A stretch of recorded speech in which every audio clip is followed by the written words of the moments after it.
This guy filling in, and it is, hey, Mark Davis, welcome. Via video, we got a little different camera set up here, so I'm sort of looking more directly at you, at least in a three-quarters way, rather than the left side of my head, which usually festoons the screens at DennisPrager.com or TownHallTV.com whenever you check in when I'm filling in for Dennis, and it's always a joy to fill in for Dennis. This edition is the Thursday, July 23rd edition of the Dennis Prager Show. I'm Mark Davis from 660 AM The Answer, the happy morning host here in Dallas-Fort Worth, and that means I've just freshly completed my morning show. And anytime I do the Prager Show, I am enormously prepped and informed and energized by just having gone a few rounds with the listenership here and in weighing and assessing various things they're thinking about. And if I may, as we dive into a program, let me give you a little thumbnail on stuff we're going to talk about. We are going to talk about Portland. The way you know that Portland is resonating is the leftist media culture doesn't want to talk about Portland. That's how you know how important it is. The way you know that the rioting and the lawlessness are the kind of thing that the most important thing for the president to do is to fix it, is to help protect these people, because the local leaders will not. Now, if as a bonus to that, if it helps him win in November, then awesome on top of awesome. But we'll talk a little bit about that today at 1-8-PRAGER-776, 1-8-PRAGER-776. The COVID briefings are back. Not too far into the 5 o'clock hour Eastern time, 4 Central, 3 Mountain, 2 Pacific. There's the president. And it's funny, shocker, they're giving him grief for being out there at the lectern alone. Mr. President, where's the task force? You may recall when he gathered the entire task force behind him, there was Dr. Fauci, whom they always honed in on to see if they could catch him in something that resembled a grimace. There was Dr. Birx and her scarf of the day. Love her, love the scarves. There were 3 or 4, 5, 6 other people sometimes, like a small church choir behind him, it would appear. And I remember at one point, the reporter culture seemed to ask, what are all those people doing standing behind you? I mean, don't they have work to do? You're just using them as political props, the illusion of communal support. Shouldn't those people be doing something rather than just standing there behind you? Well, now there's nobody standing behind them, and the reporters say, where are all your folks? This is just exhibit A, B, C, D, E, all the way through Z of the hostile media culture that he's up against every day. And so knowing that they are there in the opposition party, as Steve Bannon so properly identified them, we're also going to talk a little bit about schools, opening schools, whether and how to open schools. We're going to talk about law and order. We're going to talk about little things, specific stories, and also some really, really broad conceptual things like love of country and the loss of the concept of love of country. There's a little news story you might have run across this week. A bit of a Twitter war between Dallas Mavericks owner Mark Cuban and Texas Senator Ted Cruz over Anthem kneeling and many, many more things. Yeah, if you dig into those stories and see the ones that ran on Fox News and ESPN, et cetera, you will see in the opening paragraphs, I started that. And I live to bring people together. But boy, I didn't envision that. I'll pull back the curtain, tell you a little bit of how that story got going for the purpose of showing you why this is important in my life, why it should be important in your life. No retreat, no surrender on love of country.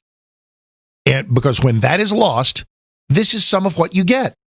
A country filled with citizens that disagree but keep tight the basic love of country, you don't have fires of rioting in the streets. The country that has citizens that disagree with each other on various things, but we keep close to our breast the notion of love of country, we don't have attacks on the police. The country filled with citizens that might disagree with each other on 1 or 2 or a million things, if they have the basic foundation of love of country, you don't have the attempt that's currently underway to erase large parts of our history and erase large parts of our culture. So the dwindling of love of country, and by the way, which has never meant sycophancy, fulsome praise, unconditional cheerleading. We're a country that has some problems. We always have. But we're the greatest country God ever created. And you don't have to believe that God had a direct hand in creating this country. I do. And along those lines, as we embark on talking about all these things, 1-8-Prager-776, and follow me on Twitter at Mark Davis. That's another entire show that takes place over there. I check into it during the commercial breaks and see how everybody's doing. 1-8-Prager-776. But at the beginning of the show that I do here in DFW, the one thing that I've always loved about Dennis is that he talks about God a lot. I talk about God a lot because I feel he has a direct hand in my life, in your life, in daily events, and in our broadly written history. So when I came back from a spring break vacation, like many of you, I might have been off the second week of March, became pretty clear by midweek, as speaking of the NBA, as they shut down, I came back. I bought back a couple of vacation days because Thursday of that week I was back on the air because I could not stay away while the country was being shut down in the grips of coronavirus. So the first thing I did on that Thursday that I came back from spring break vacation, as we all went on this enormous COVID misadventure, I said, you know something? I'm going to pray. And I did. And I've done it every day since. I mean, on the air before the show. And this is how it goes. And hope it'll resonate with you. Lord, we ask you today for wisdom and for goodwill. We ask for the wisdom to navigate our problems from COVID-19 to social strife and things between and beyond. We ask you to fill us with the energy to be smart and safe as we reclaim our lives here in this virus era. And we ask for the wisdom to seek smart solutions to our various lists of social ills, even as troublemakers seek to divide us. And amid these divisions, Lord, let us treat each other with respect and patience as we work together to change what should be changed, but also to resist those who would opportunistically destroy big parts of our history and our culture. Remind us, Almighty God, that in these most challenging of times, that you are there to unite us to follow your guidance and to treat each other as we would like to be treated. Because, Lord, we know if we follow you, we can get through anything. And we ask these things in your holy name. Amen. That's it. What'd that take, a minute-ish? I've done it at the beginning of every show here locally ever since I returned, yanked back from, listen, if a talk show host comes back from vacation, bad things are happening. And boy, have they, and they have not stopped. I don't know when we get out of this bad science fiction movie. I don't know when I get on a plane again. I know I could get on a plane tomorrow, but I'm not going to because I will not wear a flippin' mask for 4 hours, even to fly somewhere I want to go. I guess we probably better talk about masks. Obviously, it's a part of our daily lives, and I'll give you my short hashtag. Masks are good. Mask mandates are bad. Absolutely. Should you wear a mask around strangers in close company? Of course you should. Of course you should. Should government make you? No. Why not? If it's a good thing to do, why not the mandates? Why are the mask mandates bad? Because it's not America. Because it's not America to punish people for a long list of things that we do that are sort of health related. Not that these are the same. We don't have diet police. We don't have exercise police. We don't have smoking police. There are all kinds of things that are unhealthy that we let you do. There are all kinds of things that are healthy that we do not make you do. Masks are a good idea. Mask police, mask mandates are a terrible idea. I'll run that up the flagpole and see who salutes. Your salute or whatever can be taken right now at 1-8-Prager-776. Mark Davis in for Dennis.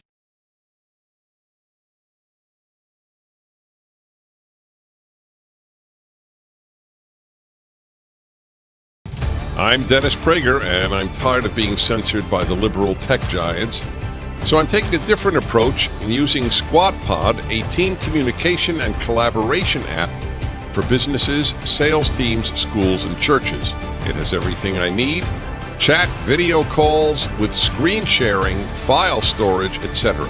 Plus, it's 100% private, non-discoverable, and American-made, owned and operated. It's time you take back your privacy, intellectual property, and right to free speech with Squad Pod. At every turn, it seems like there are more unanswered questions and few honest explanations about why so many of our liberties are under attack. Why are so many bright people teaching me nonsense? Some of the scenes of violent protests are just amazing. They're irrational evil. Dennis Prager and Dr. Wayne Grudem confront the toughest social issues we face today, explained through historical, political, and never-before-told personal stories. More rabbis, priests, and ministers fear the left and fear God. When you stand before God at the final judgment, what will you say to him about how you voted on abortion laws?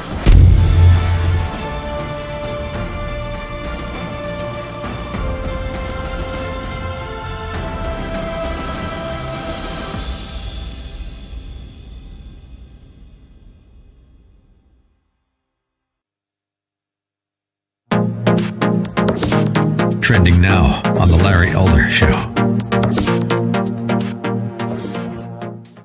Steve is in Portland, Oregon. Steve, you're on The Larry Elder Show. Hello, Larry. Thank you for taking my call, sir. I appreciate it. I don't know if you were briefed by the producer, but I am, in fact, yeah. I was told that you're a cop with Portland. You know, one of my best friends is your number 2 guy, Charlie Wiggins, and I understand he's more popular than your chief. Is he? I would say so. I mean, as far as I'm concerned, anyone who's wearing the blue is popular. But yeah, Steve, I just made up that name. There's nobody named Charlie Wiggins who's your number 2 guy. You're lying. Apologize for faking a cop. Apologize. All the men and women in blue out there busting their butts, sacrificing for real good people, and you're playing a fake cop. Apologize. That's like playing a fake soldier. Apologize.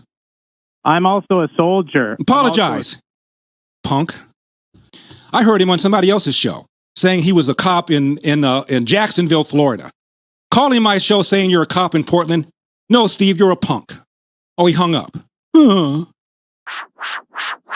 We have a development in the phone call I just had with the gentleman who played a fake cop claiming that he was a cop from Portland. Mr. Christian, what happened? Well, Officer Steve, he called back, and Officer Steve said, kudos to you, Larry, because he calls all the shows on the network and all around, and he's gotten a lot of people, and he said that was the best anyone got him. He spanked him. Yeah, well... Thank you, Larry Elder. Well, as Mr. McConnell said, I was born at night, but I wasn't born last night. Keep up with what's trending. Subscribe on YouTube today.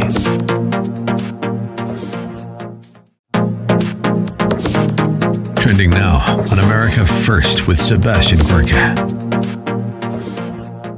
The Vice President of the Heritage Foundation for All Matters Defense and Foreign Affairs. He is Jim Carafano. Follow him at JJ Carafano. But we could just spend the whole time talking about 80s movies like Krull. Yeah, we could. But it's fun, isn't it? That's what we've been doing since you came in. Yeah, you know, it's actually there's almost every movie probably has a link to contemporary foreign policy that we could. We'll find it. We'll spin it in. We'll spin it in. Who are the slayers? The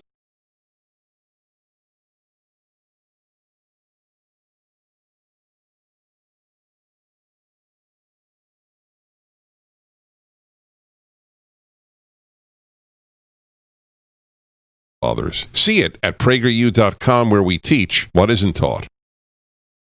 That they do. On the Dennis Prager Show, this is the Thursday, July 23rd edition. Mark Davis filling in from 660 a.m. The Answer, Dallas-Fort Worth. I got 37 things I could go off on some tangent about, but let's welcome some calls in and let me wrap my thoughts around those of other people and see where it all goes. DennisPrager.com to watch the show in progress there via the magical camera. At Dennis Prager for Twitter, at Mark Davis for me in the Twitter world, and much appreciate all of y'all. All righty, let us hop into the phone world. Let's go to Cleveland and say hi to Carolyn. Hey, Carolyn, Mark Davison for Dennis. How are you? Good. How are you? Can you hear me? I surely can. Thank you. You're welcome. I called in. This is the first time I've ever called in. And I have a sister that lives out there in that area. Mm-hmm. And we've been discussing and debating different issues regarding the situation out there and the protests that have been happening almost for, 60 days, almost 60 nights. And she seems to picture President Trump as Hitler really? and KKK, and says that her friends also see her, particularly Jewish friends, also see similarities in his techniques. Wow. That resemble those that Hitler and the Nazis used. I countered that with because she's seeing uniformed. Well, she says not uniformed people grabbing. I understand. Protesters and dragging them off into unmarked vehicles, and then where do they go and da da da. But I know that the protester that they did lead off, who was part of the black bloc of Antifa, into an unmarked SUV, was for his safety, their safety, and the safety. Well, let's set up a direction here. First of all, I'm an enormous supporter of the federal law enforcement folks going to protect federal property in Portland because it's being looted, it's being rioted against, et cetera, et cetera. I do believe in law enforcement having some accountability and knowing who they are, and so there's the ability to say, okay, who just got my Uncle Fred, and where might they be taking my my Aunt Betty, et cetera. So that's, and I wonder, and I think this is probably a good bit of journalism here, to what extent there really is all that anonymity and the unmarked this and the unmarked that. That's worthy of attention. In the personal story that you bring about, this is your sister, right? Yes. And has your relationship with her been a largely good one over your shared lifetime? No, actually, we've been separated for many, many, many years, and we're beginning to get to know each other again. Wow. Well, there's timing. So it's really quite interesting. No, well, this is lovely, and there should be, and this is not, so this is not just some Twitter troll whom you can block. This is a member of family that you'd like to be able to do some outreach, and maybe I can help you here. Would I surmise correctly that you are generally supportive of the president, generally like his presidency and hope he wins? I like many things that he does.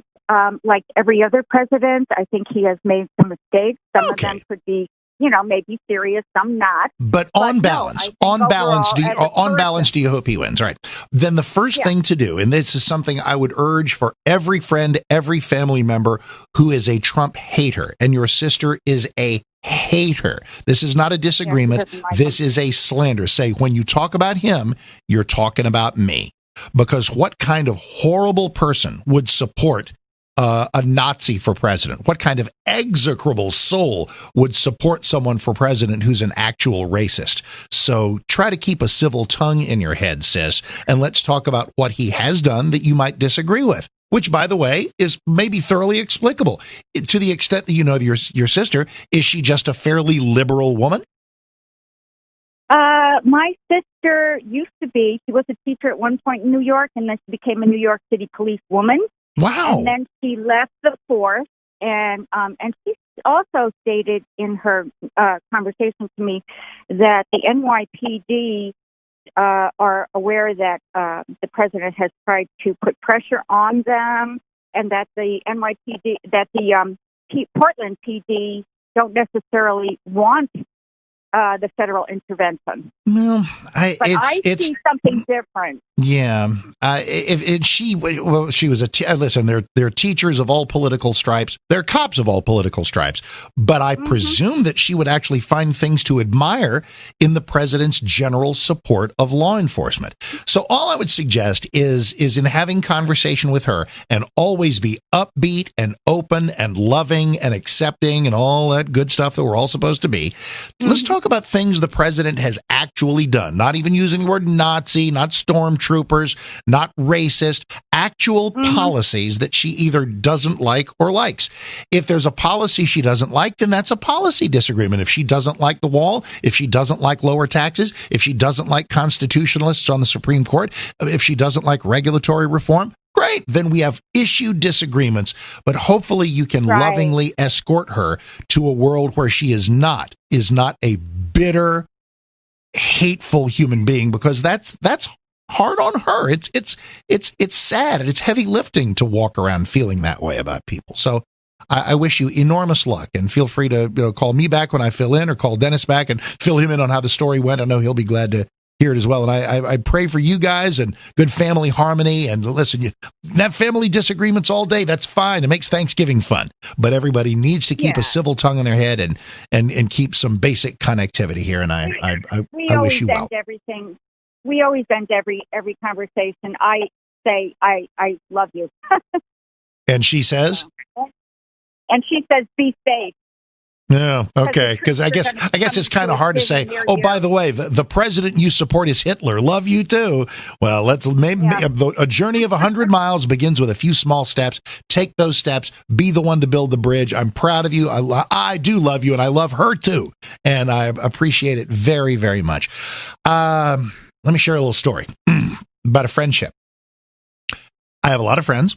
I have many, many friends that I don't agree with about everything. And through professional associations, there are some friendships I've made from absolute stone cold, hardcore liberal Democrats. Okay. And we have gotten together on radio, on television, in print, and done some things. And despite our disagreements about virtually everything, we remain cordial. There's actual love. There's regard for our families and all that good stuff. And we don't have enough of that these days. There's one friend, or so I thought, and he would just hammer me to death on Twitter. And it's like, dude, I see you every once in a while. You don't need to do this. And then I sent him a direct message, and I said, I just want you to know, I live to disagree. I do talk shows for a living, but coming from you, if you think Trump is the devil, you're talking about me. The logic I just gave this nice lady. He just didn't care. He said, it's been hard to watch what's happened to you. What happened to me? Nothing happened to me. And the friendship was destroyed by his Trump hatred. So you'd like to think you can reach out to people. You should always try. It may not always work, because Trump hatred eats the brain. It eats the heart. So I wish you well in any attempt you make to build a bridge.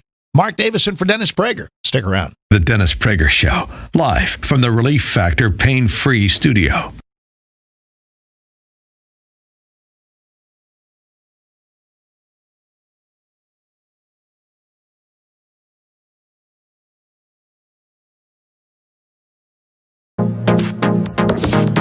Trending now on America First with Sebastian Gorka.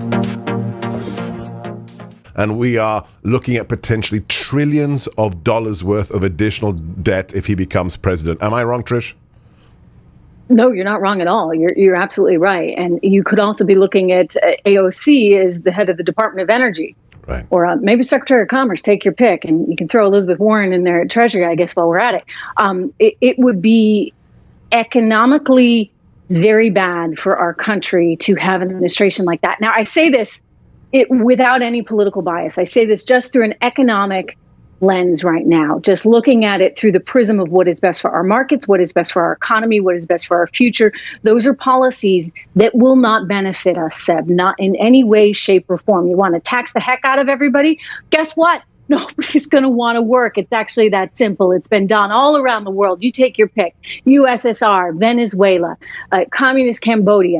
it never works. Now, as far as this whole environmental thing goes, look, I'm not going to sit here and say that we shouldn't have high-speed rails. I mean, hey, that would be kind of nice, right? But it's going to be hard to do it to Hawaii, like Macy Hirono thinks. It's going to be a little bit difficult to get a high-speed rail all the way to Hawaii. I'm not a geography major, but I think it might be hard. That might be a little difficult. But here's the reality. You can sign up for all this climate change stuff, right? And you can say, we're going to do our very best, and we're going to cut down on emissions, and we're going to put our coal industry out of business, et cetera, et cetera. But unless you have buy-in from the rest of the world, including some of the biggest nations in the world, i.e. China, and don't forget India, and they sit there and they say, no, well, we're still an emerging market. You know, we need to have this opportunity to grow like you guys did. Well, I'm sorry, you cannot surrender to these guys and allow them the opportunity to grow effectively at our expense. Keep up with what's trending. Subscribe on YouTube today.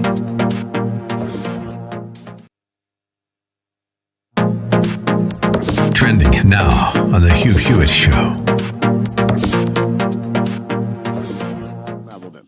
Is Joe Biden vulnerable to being leveled in the same way that Dukakis was in '88? So it's a little bit different in that Donald Trump is a incumbent president, and George H.W. Bush had an opportunity to introduce himself after 8 years as vice president. At the same time, it's going to be the same scorched earth tactics in the election. Joe Biden has had an advantage that he's been able to hide out. You know, it's almost a conservative talking point, but in this case, I think it's true. He's had an advantage in that he's been able to hide out away from crowds and scrutiny. He's not terribly nimble, whatever you think is going on. And so I think he's going to have a harder time defending himself than a lot of candidates like Barack Obama or Bill Clinton, who are very good at returning volleys. You know, Zogby came out with a poll, and I'm not a big fan of Zogby, but they asked the question, do you think Joe Biden has dementia? And I thought to myself, whoa, that broke through to a pollster? Because I've never seen that asked before. Has that concern broken through, or was that Zogby looking for headlines, Sean Trendy? I think that's Zogby looking for headlines. And look, I didn't necessarily mean to imply that he has dementia. Just if you follow Joe Biden's career, he's not Barack Obama or Bill Clinton or one of these overriding intellectuals. Now, he has in a way that's good because it makes it harder for Trump to hang the dreaded, liberal elitist albatross around his neck. But keep up with what's trending. Subscribe on YouTube today.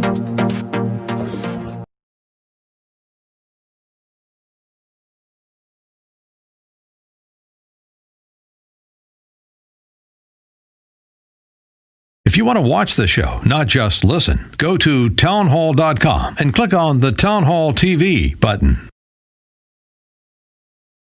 Yeah, if you're going to dive in, man. I mean, gone are the days where you just, drive around and listen to the show. I got to watch this whole spectacle. What else are we going to make you do? Hey, whatever you choose to do, we appreciate it. Mark Davis in for Dennis Prager today, 1-8-Prager-776. Let us dive back to some more of your calls. We are in Los Angeles. Steve, hey, Mark Davis in for Dennis. Happy Thursday to you. Hello, Mark, and thanks for filling in. You do a great job, and I love when you do. Thank you. Have to replace You're Dennis. very kind. You're a joy to listen to. Thank you. I have to tell you, my son came home from work last night. He works for a major warehouse company as an employee, retail warehouse company whose colors are red, white, and blue, and whose name might be Costco. It might rhyme with Costco. Yeah.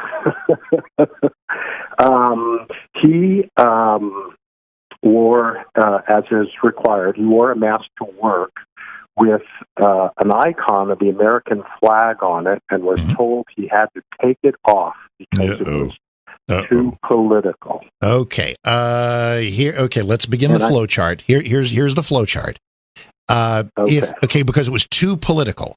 Do you feel like they also say no to Black Lives Matter masks, Republican elephants, Democrat donkeys, et cetera, Antifa? Yeah, I believe so, because they don't allow any type of branded logos gotcha. being displayed on clothing or things Understand. like that. So the reason I ask is if they have a general philosophy that says no logos of any kind, no imagery, plain masks only.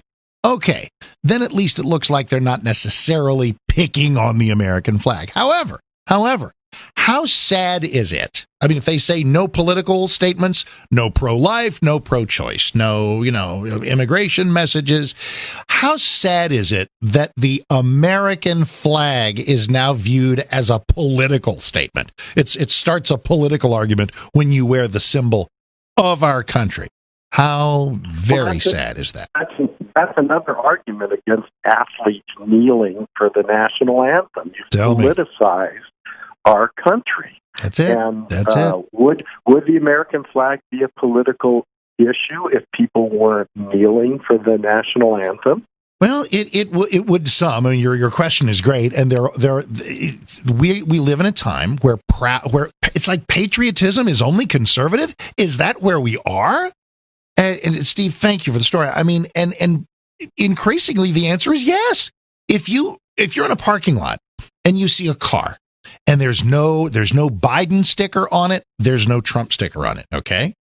But just how about an American flag, a support the troops, let's put that on there, and maybe God bless our police, right? 3 totally unpolitical things to say. I guarantee you that's a concern. How very, very sad is that? When did this happen? I mean, there's no date. There's no flipping of the calendar page and go, well, that's when this became... I'll throw something else in. Constitutionalist Supreme Court justices. I don't want Roe versus Wade overturned because I'm pro-life. I don't want the Constitution to do my political bidding. I want the Supreme Court to obey the Constitution. There is no right to abortion in the Constitution, period, paragraph. That's not pro-life me. That's Constitution reading me. And you won't find it either. But how deeply sad, and this is what I was talking about in one of our broad concepts we'll talk about today, love of country. When that's lost, all kinds of other focus is lost. And today's Democrat Party used to be comfortable invoking God. JFK did.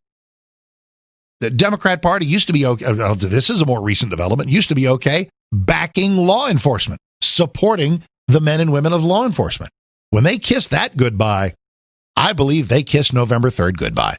Joe Biden doesn't hate the police. Joe Biden's not a card-carrying member of Antifa. But guess what? It doesn't matter because he will not distance from those who are. He will not create space between the kind of old-school center-left Democrat that he's been forever and the AOC squad extremist radicals who are going to run the party and thus run the country if he is elected president of the United States. All right, I think I got to duck out. Mark Davis, in for Dennis Prager. Stick around.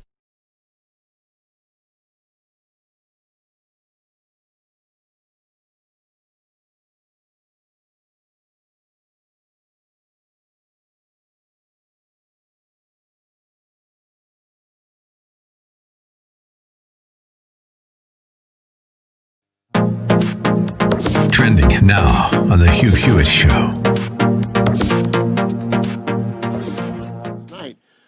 Message discipline, the Venezuela option, which is 20 years ago, Venezuela was rich. Now they're the most impoverished country in South America. It can happen here. That's the short version of it.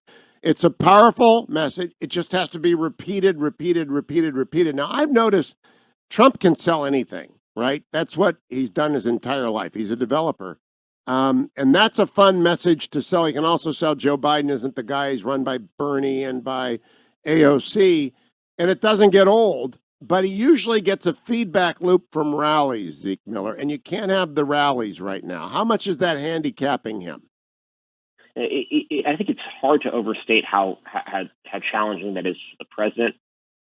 Personally, we've seen him, how those rallies have animated him, sort of reinvigorated him on the campaign trail. They were sort of the lifeblood of that 2016 effort. And the extended stretch in which he has not been able to hold campaign rallies through the duration of this crisis has really taken a toll He tried to recreate a little bit of that atmosphere in the Rose Garden. And it's a very different thing when you're doing it in front of a couple dozen journalists outdoors in the heat than in an arena with thousands of screaming fans. And the message doesn't resonate quite the same way without the applause track, so to speak, of the people around there, and potentially the president's sort of own delivery of it suffers as well. I think that's something that the president and his campaign is still struggling with. Is how do they find some sort of replacement for that, and is that something that they can ever truly fully replace, and do they need to explore other avenues to try to get the president's message out? And I don't think they have a perfect answer for that just yet. Keep up with what's trending. Subscribe on YouTube today. Trending now on The Larry Elder Show. Now, we are told that the president is bungling the response to the coronavirus pandemic, and that had he been more competent, hey, listen to his advisors, everything would have been a lot better. Well, do you remember the H1N1 virus that the Obama-Biden campaign had to deal with? 2009? Don't ask me why he said this. Honestly, don't ask me. Don't ask me. But this guy is an advisor to the Joe Biden campaign. His name is Ron Klein. And he is explaining how the Obama administration responded to the 2009 swine flu crisis. Now, again, he is a top Biden advisor. His name is Ron Klein. Listen to this. I was in the White House in 2009, 2010. I was working for Vice President Biden. I wasn't involved directly in the H1N1 response, but I lived through it as a White House staffer. And what I will say about it is a bunch of really talented, really great people working on it, and we did every possible thing wrong. Whoa. He speaks almost as fast as I do. Slow down. Did you say that the Obama administration was full of very talented people, very smart people that did everything wrong in responding to the H1N1 flu? Did you just say that? You mean like after the epidemic, a Safety Equipment Industry Association recommended that depleted supplies of N95 respirator masks be replenished, but that didn't happen? And what I will say about it is a bunch of really talented, really great people working on it, and we did every possible thing wrong. Keep up with what's trending. Subscribe on YouTube today.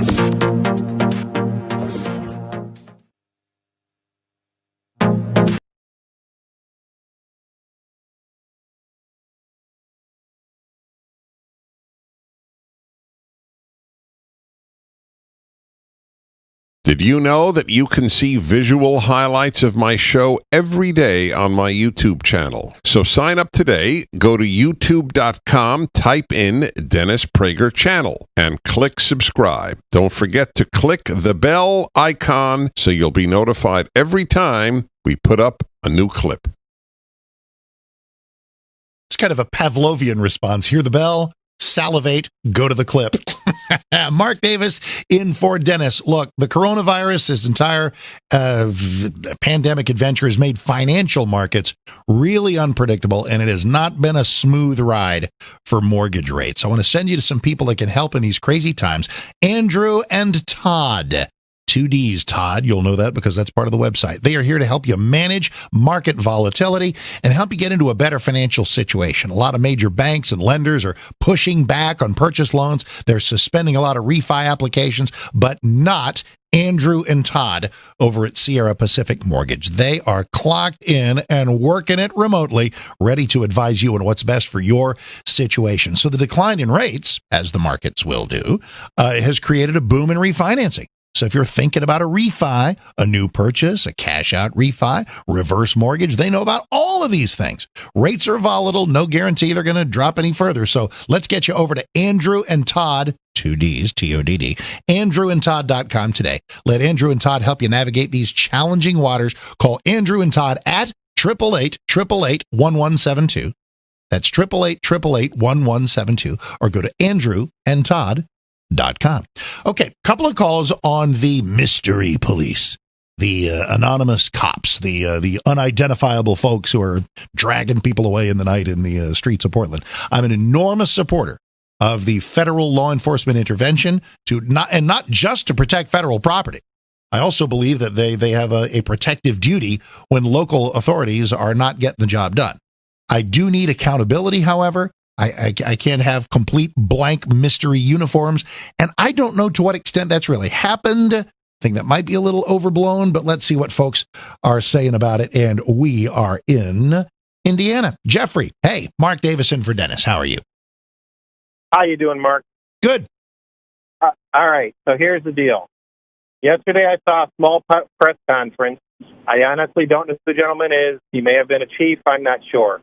Mm-hmm. He's holding one of the vests the supposed mystery police are holding, and behind him he has a whiteboard explaining why their names are not on there. So this is what happened. Apparently their names are first on there. And of course, our wonderful computer-driven society found out who they are, started putting out their addresses, their real names, their kids' names, and all that. So if you look close, what they did, they took the actual names off, and it's hard to see, but if you look closely, there's a code across where their name would be. The code references to who they are, and probably like a division and stuff like that. So their higher ups know who they are. But me and you couldn't stand there and go, oh, that's Officer Vasquez, that's Officer Smith. Okay, in terms of personal names, I get it. And in fact, I came face to face with this when I had the great honor, and I do mean great honor, in 2007 to visit the facility at Guantanamo, where you got a lot of armed forces walking the halls and bringing food to a lot of terrorists, bringing white glove Qurans to a lot of people who would kill me where I stand if we let them out. God bless these people. And they had their nameplate Velcroed over. And I said, what's that about? He said, that's because if they know my name, my family could be dead by nightfall. So individual names, I totally get it. But jurisdiction and what agency are you with, that's a public right to know thing, wouldn't you say? Yeah, see, the thing is, whether or not that's inside this code, I don't know. Yeah. But the fact that I would have state of Indiana police and then everything else covered up, I agree with you there. But this super mystery cops, no one knows really who they are. Yeah. We know who they are, and you and I just don't know the code. Yeah, well, okay. I need to know the code. Okay, the public accountability means the public has the right to know not the name of the individual officer, because you're right, the retribution could be swift and merciless, but the agency, so that somebody, a reporter, a talk show guy, a bricklayer, a burger flipper, can see something and go, hey, if that was this particular agency, local, federal, regional, whatever, one of your guys just did this. Here's the video of it. Who's that, or what are you going to do about it? That's accountability. But you're totally right on individual names, because the kind of people who will torch a building, these people have proven, whether it's Tucker Carlson's house or any one of a number of other figures they don't like, they have proven that they will do unspeakable things to people. We are in Massachusetts. Steve, hey, Mark Davis in for Dennis. How are you? Very good. Thank you, Mark. On another interview yesterday, I forget the guy's name from Homeland Security, all of the federal law enforcement officials who were involved with the Portland situation, they all wear a patch of what department they're from, be it ATF, U.S. Marshals, whatever. So that is identified, and as the last caller said, no names on the uniforms or the vests or the jackets, but a patch of the department is identified, so it is easily identifiable for a reporter or somebody else. That sounds like accountability, and that sounds great. Steve, thank you. In Fullerton, California, Steve, Mark Davis, hi, welcome in for Dennis. How are you? Hi, Mark. I am inspired by your opening today. And you spoke about prayer. Yes. And you prayed yourself. And I have three small short points about a national action project that we need to do. Got about 45 seconds, so use the time wisely. Okay. Go. One is to network all the talk show hosts, do the same as you have done, and ask the people to pray for the country. You bet. Number two, ask the president to ask the people to pray for the country in the current crisis. I believe he and is. ask him to reissue President Lincoln's 1863 proclamation. And I'd like to have your email address. Please tell the someone there. Sure, to, I'll do it right now. Anybody that wants me, I'll give it to you right now. Anybody that wants me, markdavisshow@gmail.com. markdavisshow@gmail.com. And thank you, I appreciate it very much. We don't have a theocracy, though. Government should not compel us to pray, but to have leaders who choose to share what prayer means to them and offer us the invitation to. That's a big part of what's made this country great. Mark Davis for Dennis Prager. Stick around. The Dennis Prager Show, live from the Relief Factor Pain-Free Studio.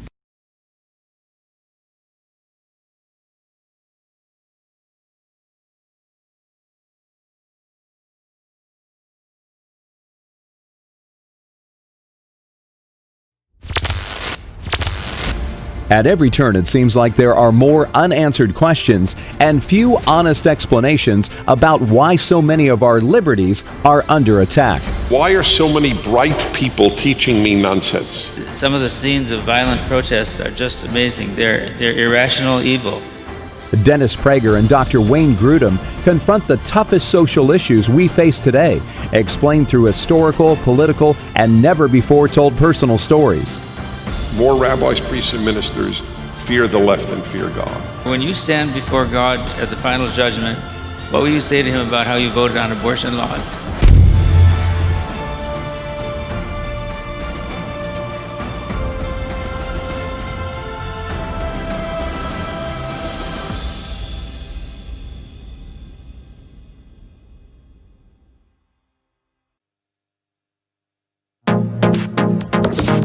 Trending now on The Larry Elder Show. Steve is in Portland, Oregon. Steve, you're on The Larry Elder Show.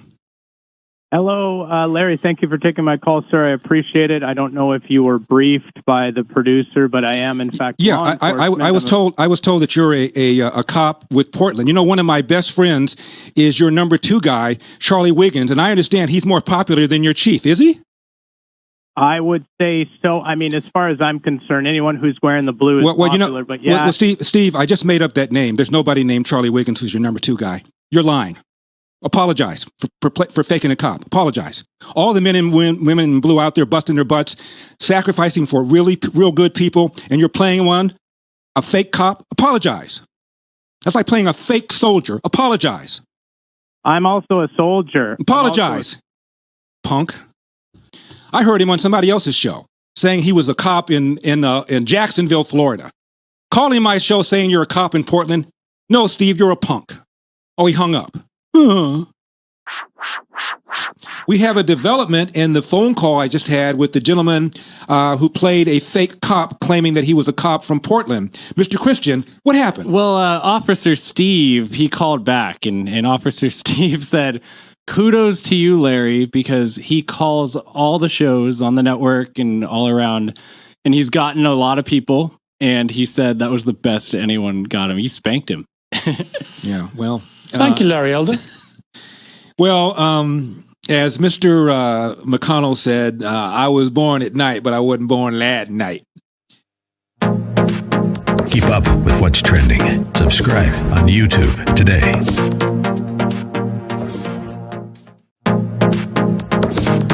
Trending now on America First with Sebastian Gorka.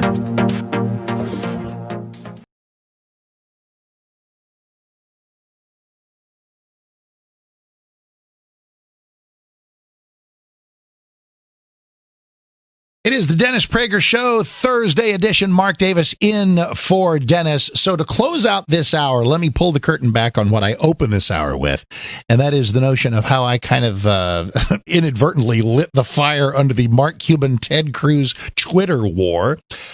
Being me, I will often wrap up the weekend on Sunday night with a few well-aimed tweets about things that I might be talking about on my own show that I host here in Dallas-Fort Worth each week. And on Sunday, as wherever you may be, there may be some enthusiasm as all the NBA teams start to get to play down there in the Disney bubble. Baseball is starting, got some things to say about that too.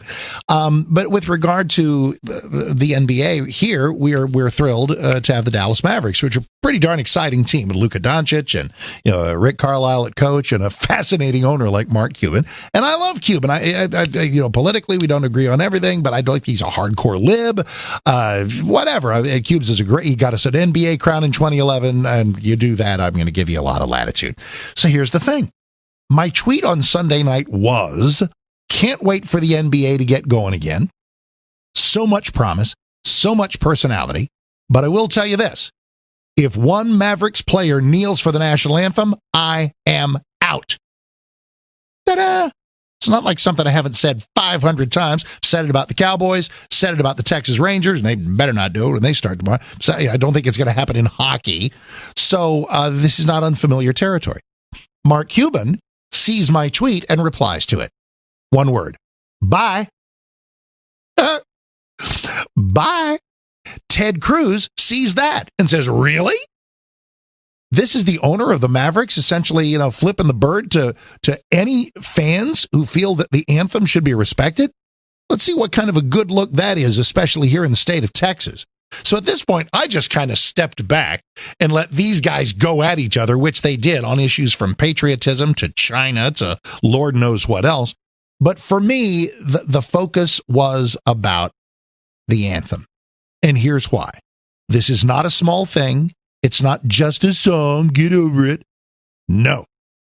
This minute and 20 seconds or so that it takes on average to do the anthem is a time when we gather at 20,000 people at an NBA game or 70,000 at a football game. And I know ain't nobody gathering for anything these days. But when we do, it is a time when we look at these people that we're gathered together with, and we say, look, here we are of all kinds of different races. Here we are of all kinds of different political persuasions. And here's where we put all those differences aside, all of them, even passionate things that we care about. And we don't use it as a personal look at me soapbox moment for a pet political issue, even if it's something I've fought for my whole life. If somebody said, hey, Mark, let's kneel during the anthem for the pro-life cause. No, don't jack with the anthem. Period, paragraph, end of story. And there are two kinds of people, folks who get that and folks who don't. Is baseball going to destroy its reputation too in these next couple of days? I pray not. Mark Davis and for Dennis, stick around. A lot more to come. The Dennis Prager Show, live from the Relief Factor Pain-Free Studio.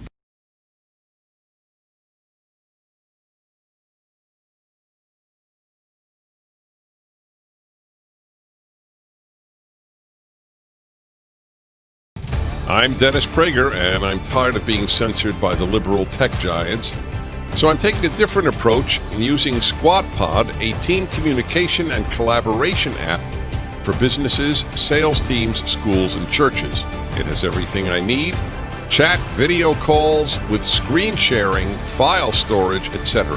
Plus, it's 100% private, non-discoverable, and American-made, owned and operated. It's time you take back your privacy, intellectual property, and right to free speech with Squad Pod. At every turn, it seems like there are more unanswered questions and few honest explanations about why so many of our liberties are under attack. Why are so many bright people teaching me nonsense? Some of the scenes of violent protests are just amazing. They're irrational evil. Dennis Prager and Dr. Wayne Grudem confront the toughest social issues we face today, explained through historical, political, and never-before-told personal stories. More rabbis, priests, and ministers fear the left and fear God. When you stand before God at the final judgment, what will you say to him about how you voted on abortion laws?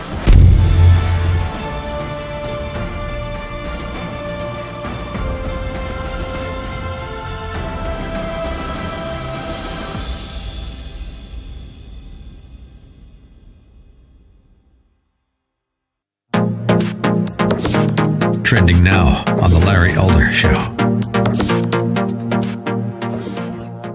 Now, we are told that the president is bungling the response to the coronavirus pandemic, and that had he been more competent, hey, listen to his advisors, everything would have been a lot better. Well, do you remember the H1N1 virus that the Obama-Biden campaign had to deal with? 2009? Don't ask me why he said this. Honestly, don't ask me. Don't ask me. But this guy is an advisor to the Joe Biden campaign. His name is Ron Klein. And he is explaining how the Obama administration responded to the 2009 swine flu crisis. Now, again, he is a top Biden advisor. His name is Ron Klein. Listen to this. I was in the White House in 2009, 2010. I was working for Vice President Biden. I wasn't involved directly in the H1N1 response, but I lived through it as a White House staffer. And what I will say about it is a bunch of really talented, really great people working on it, and we did every possible thing wrong. Whoa. He speaks almost as fast as I do. Slow down.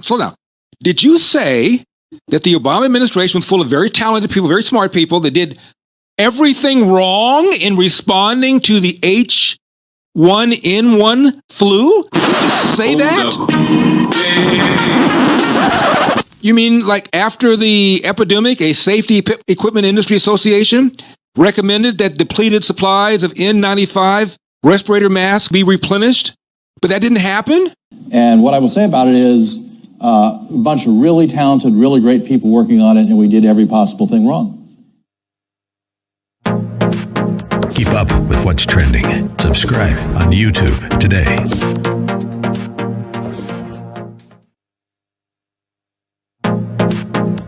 Trending now on The Hugh Hewitt Show. No author likes to be told what the most important page and line is in their book, but I'll tell you what yours is. Page 85. The next pope must be willing to remove from office bishops whose personal behavior has become a countersign to the gospel. The next pope must be willing to remove from office bishops who teach a doctrine other than that of the Catholic Church. The next pope must be willing to remove bishops whose manifest incompetence in governance has irretrievably damaged their capacity to lead.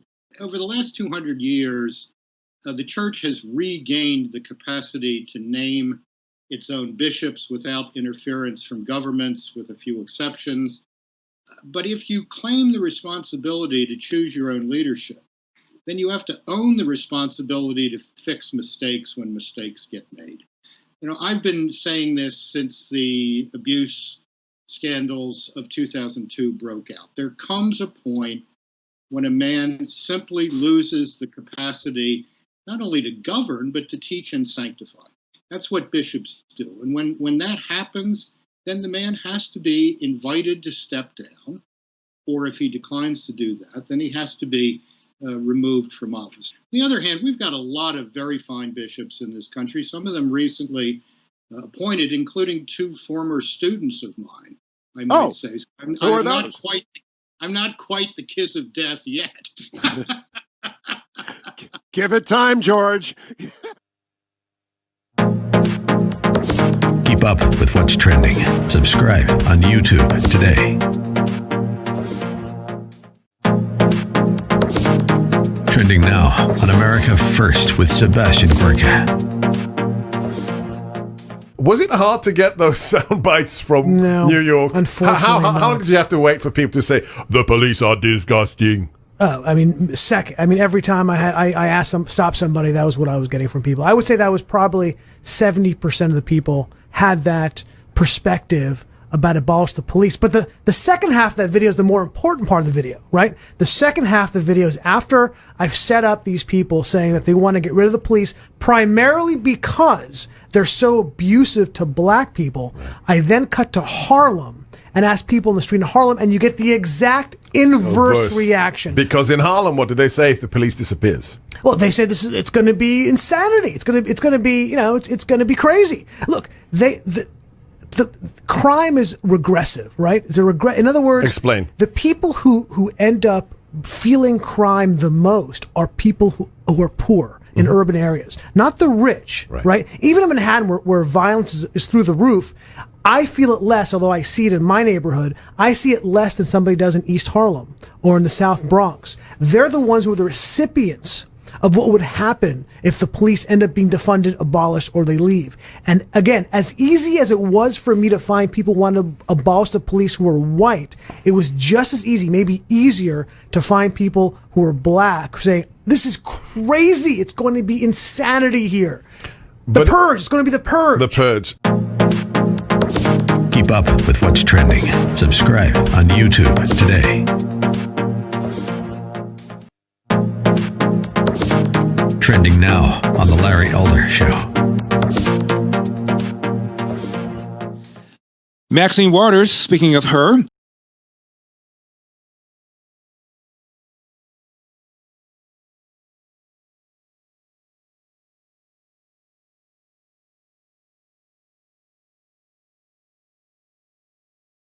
It is the Dennis Prager Show on this Thursday edition, the 23rd of July. Mark Davis filling in from 6:60 a.m. The Answer. A little thumbnail sketch of things we are already in the middle of talking about as a talk show nation across various platforms, and I've already completed my morning program here at 6:60 a.m. The Answer. We talked a lot about the COVID briefings. We talked a lot about Anthem kneeling, which may destroy support for baseball as it may do in the NBA, as it already has done for football.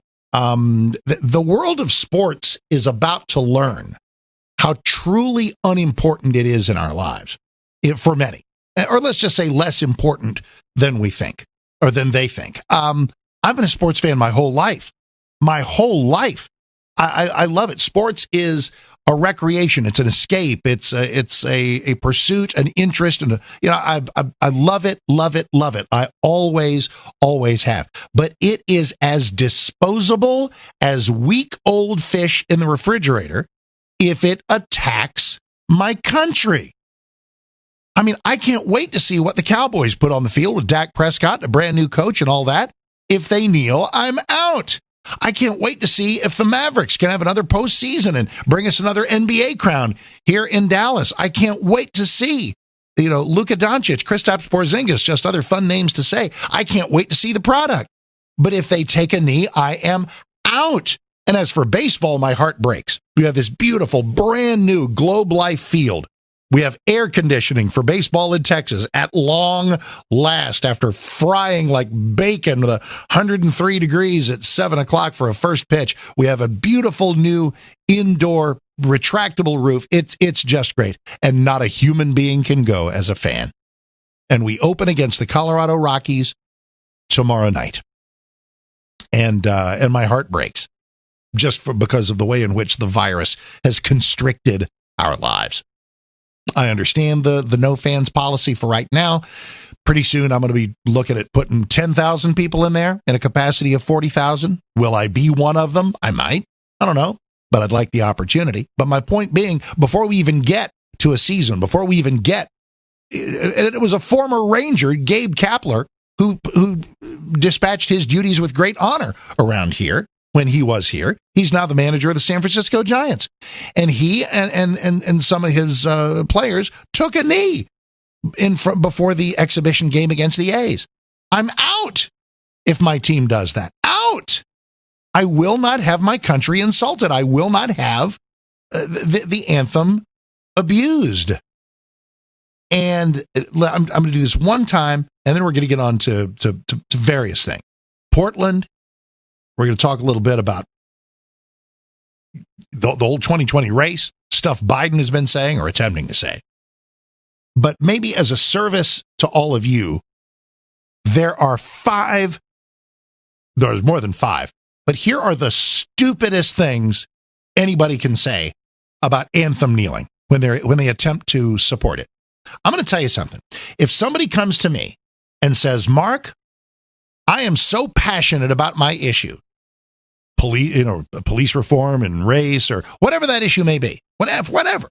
I am so passionate about it, and I feel that things are on such a wrong track that I believe that I think the country is bad for allowing this. I think the country is not to be praised, is not to be lauded, is not to be admired because of my pet political issue here. If someone says that to me, all I will do is disagree vehemently, but I'll disagree. At least that person is being intellectually honest with me. They are telling me that I am so sick to death, had it up to my eyeballs with fill in the blank, that I don't really admire the country right now. Okay, let's talk about that. At least you're being honest with me. Do not tell me it's not about the anthem. It's not about the anthem. It's not about the flag. Well, then, okay, genius, do it at some other time. Also, don't tell me, hey, man, First Amendment. This has nothing to do with the First Amendment. Of course you have the right to be a jackwagon. If the league will let you, if your team will allow it, stupidly. It's not about whether you have a right. It's about whether it is right. Here's one of my favorites. Hey, my brother served in Iraq and he's okay with it. Well, let me talk to him. By the way, and you know what? And if he's intellectually honest with me and says, I fought for this country, but I don't like it very much right now, so I'm on board for anthem kneeling. Okay. At least you're being intellectually honest. But by the way, the fact that the occasional sliver of the veteran population may be okay with the defiling of one of our national patriotic traditions, that doesn't make it right. It doesn't make it right. Have that veteran take it up with the vast majority of vets who fought wearing that flag, who have no tolerance for that kind of defilement of our national symbol. 2 more, 3 down, 2 to go. Hey, I'll solve the problem, just don't play it. Really? Well, then the terrorists win, as the saying goes. You think I'm going to allow these people who hate the country to be the vehicle by which the anthem that we have cherished at the beginning of sporting events for a long time? I know it hadn't always been there, but it's been there a while. I love it being there. Most of you love it being there. We won't have it jacked with, and we will not have it surgically removed in order to soothe the ruffled feathers of America haters. And number 5, the reason they do it during the anthem is that's how you get attention. Well, no kidding. They got attention, all right. And by the way, it's negative attention. Isn't the point of making a point to try to get people to believe your point? Isn't the idea to attract people rather than repel them to your point of view? How many people saw Colin Kaepernick disrespecting the flag and said, that looks like a young man that I ought to pay attention to. Maybe I need to consider his point of view a little more. Not many. Most people said, well, I can't tell you what they said.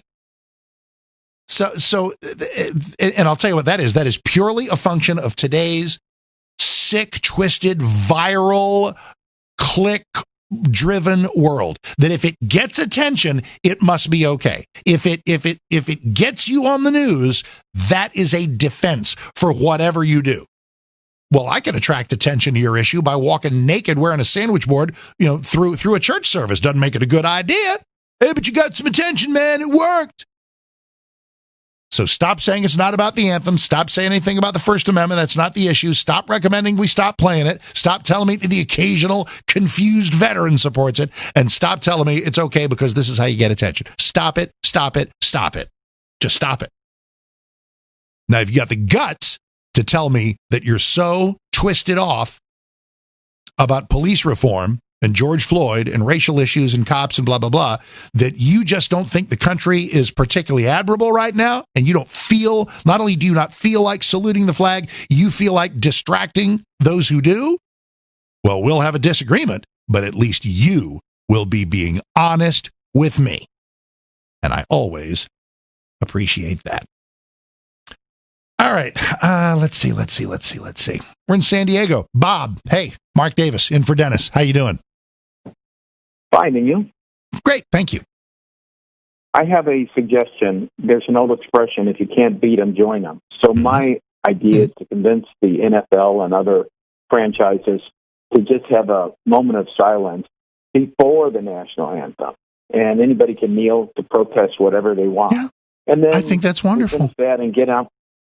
I think that's a superb idea. And thank you. It's ironic. in my tweet that set Mark Cuban off into orbit around Saturn and started his war with Ted Cruz? That was exactly what I said. I said, surely Mark Cuban can come up with some way, the trailblazer that he is, to have some, I've even put on Mr. PA announcer guy. Ladies and gentlemen, the Dallas Mavericks invite you to spend a moment of quiet reflection about, whatever you want to do. And you can kneel, you can stand on your head, whatever you want to do. And then, please rise for our national anthem. Thus, you have had your kneeling moment. That's fine. Not looking to shut down anybody's speech.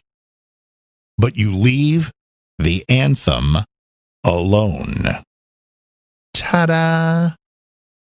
So there's some Black Lives Matter logo that'll be festooned on the back of the pitcher's mound tonight for Washington Nationals and New York Yankees. Oh, you've caught this, I'm sure. Throwing out the first pitch, Dr. Anthony Fauci. That's fine, whatever. Hopefully he'll be more on target with that pitch than he was with his early observations about masks.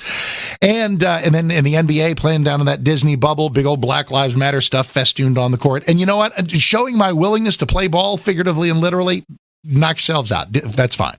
Black Lives Matter as a sentence is undeniably true. Black Lives Matter as an organization is an anti-family Marxist mob.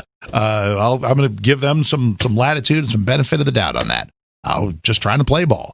Mark Davis in for Dennis. Stick around. The Dennis Prager Show, live from the Relief Factor Pain-Free Studio.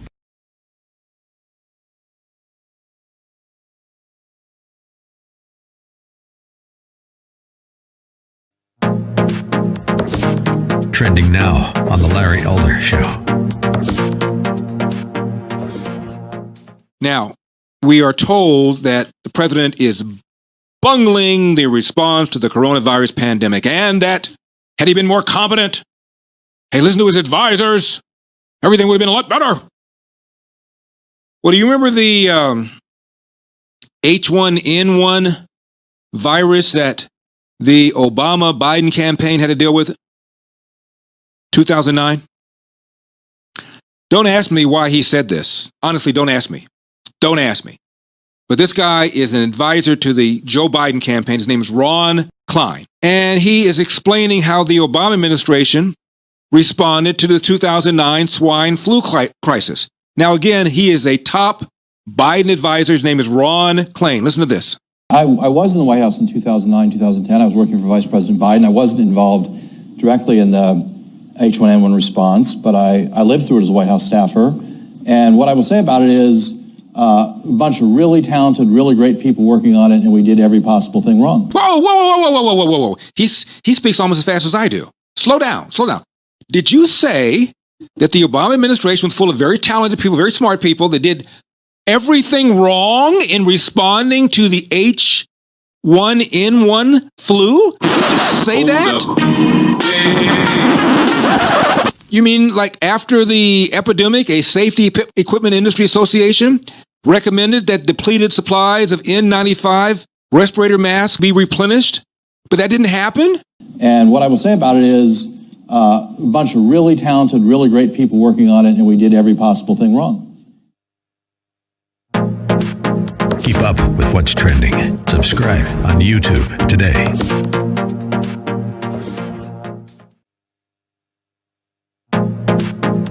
Trending now on the Hugh Hewitt Show.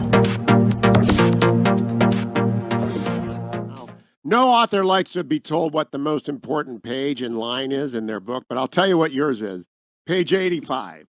The next pope must be willing to remove from office bishops whose personal behavior has become a countersign to the gospel.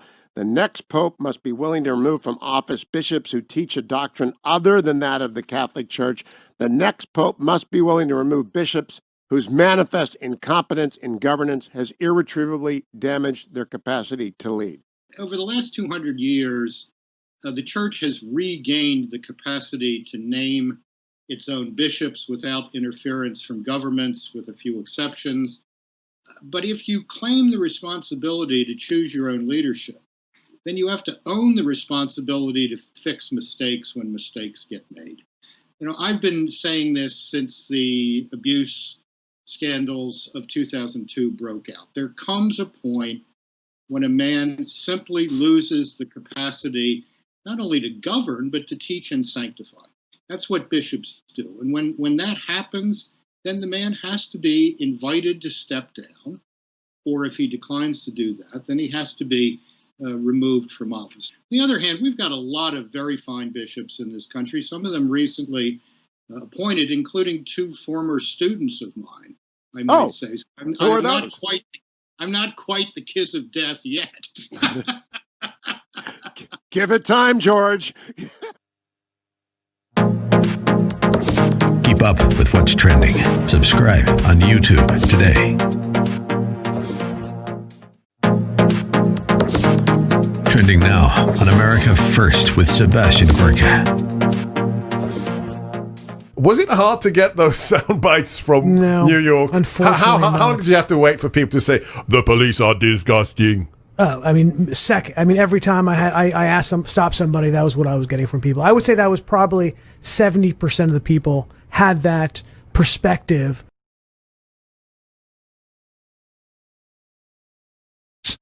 Even Solomon Burke says so. I'm Mark Davis, filling in for Dennis Prager today. Always go to DennisPrager.com. Follow Dennis on Twitter at Dennis Prager. Always go to the Pragertopia website at PragerU. Find out those wonderful videos at PragerU, where they teach what isn't taught. And follow me in the wonderful world of Twitter at Mark Davis. All righty, speaking of those phone lines, let's go to them. 1-8-Prager-776, 1-8-Prager 776, and we are in Phoenix. Todd, hey, Mark Davis, in for Dennis. How are you? Hey, Mark, you're rocking it for Dennis. Good job. You're man. very kind. You're very kind. Thank you. Oh, no problem. Hey, I understand completely how you and your caller, I believe it was, arrived at the point of view of giving people their own minute prior to the national anthem. My problem with that is I look at the worst case scenario, which it will be the worst case scenario, and when whoever they are that week, get one dedicated, bracketed minute to mandate performance or identify lack thereof, they will use that to out every son of a gun within eyesight for not bowing at that point. Right now, I'm told, okay, I can either bow or I can stand like an American does. Right. But when I'm given that minute and I don't bow, what kind of a giant dirtbag if I don't believe in their current screed? Okay, are you talking about the crowd? Well, there are no crowds, but let's put crowds in the stands hypothetically, because eventually they'll get back. You're talking about attendees or like fellow or teammates or both? Well, actually both. I hadn't even thought about that. I was thinking specifically of spectators, but anybody. Once you've given a firm bracket of performance, right. Be outed. All right, let me see if I'm following you, because this is interesting. So if we have we've won a small victory in that they've chosen to leave the anthem alone, but right before the anthem, it's, ladies and gentlemen, the Utah Jazz invite you to, blah, blah, blah. And it's 30, 45 seconds, whatever, where the players are going to kneel or they'll do whatever they want to do. You feel that eyes will be well, first of all, you're not expected to kneel in your seat. So that's never been the case. So I don't really think... it'll have the feeling maybe of a moment of silence, and my rules on a moment of silence is shut up, and that doesn't mean that you necessarily are on board with whatever. If atheists are quiet during moments of silence, doesn't mean they're praying. They don't have to. Whatever. People that don't like the country, literally don't like the country, do you still stand for the national anthem? Yes, you do, to avoid attracting attention to yourself. You don't got to sing it. You don't have to put your hand on your heart. Just standing there is whatever you want to do. So offhand, I don't think necessarily, unless maybe there's like an owner's box filled with noteworthy people, and maybe they're having a little chat during the 60 seconds of kneeling. You may have something there, but I don't think it'll necessarily smear across the entire list of attendees. Interesting. Now, no good deed goes unpunished. No good deed goes unpunished. Just trying to find a way, let everybody get their kneeling mojo in, if that's what they got to do, without messing with the national anthem. We are in Cleveland. Ed, hey, Mark Davis in for Dennis. How are you? Hi, Mark. How you doing? Great. For what it's worth, and it probably isn't worth that much, I'm a Vietnam veteran, so it's worth a lot, man. Thank you so much. Okay.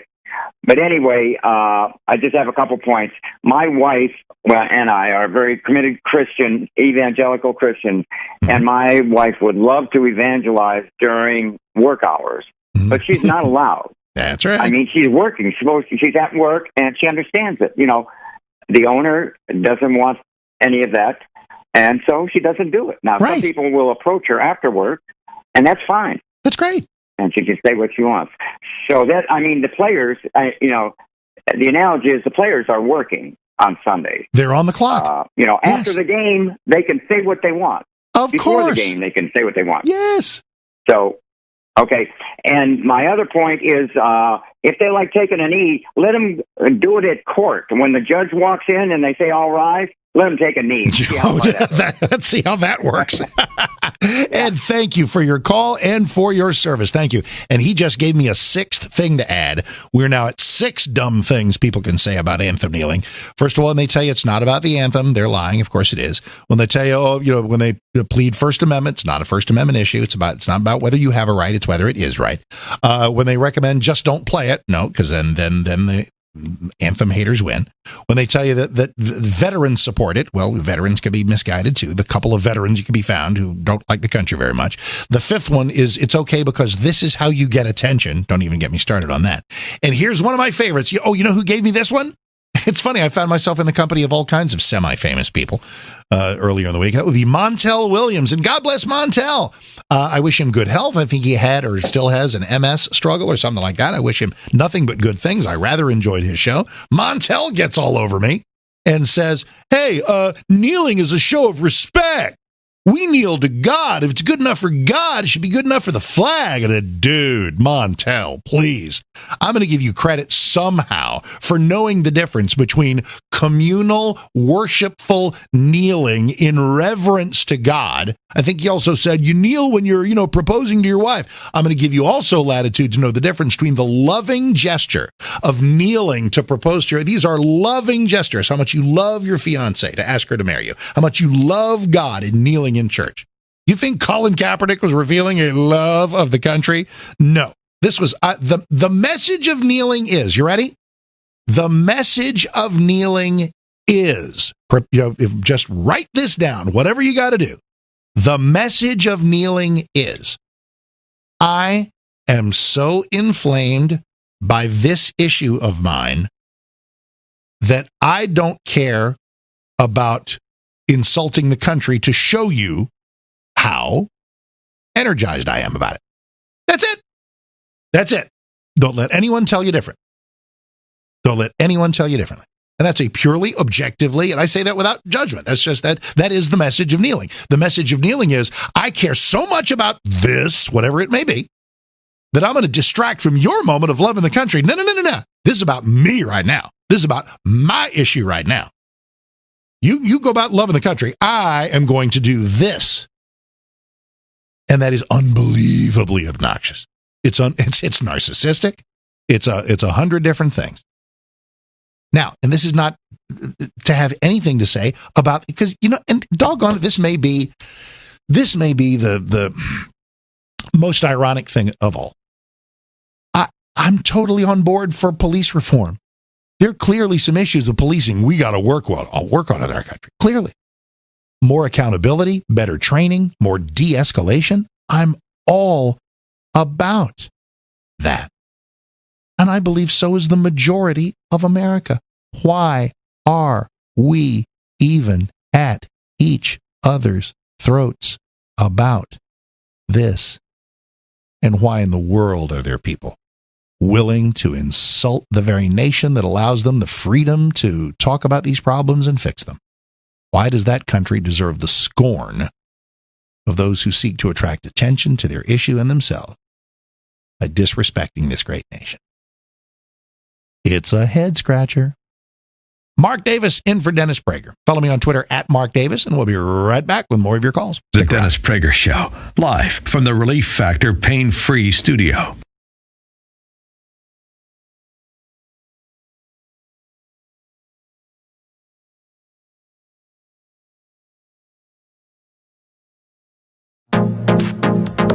Trending now on the Mike Gallagher Show.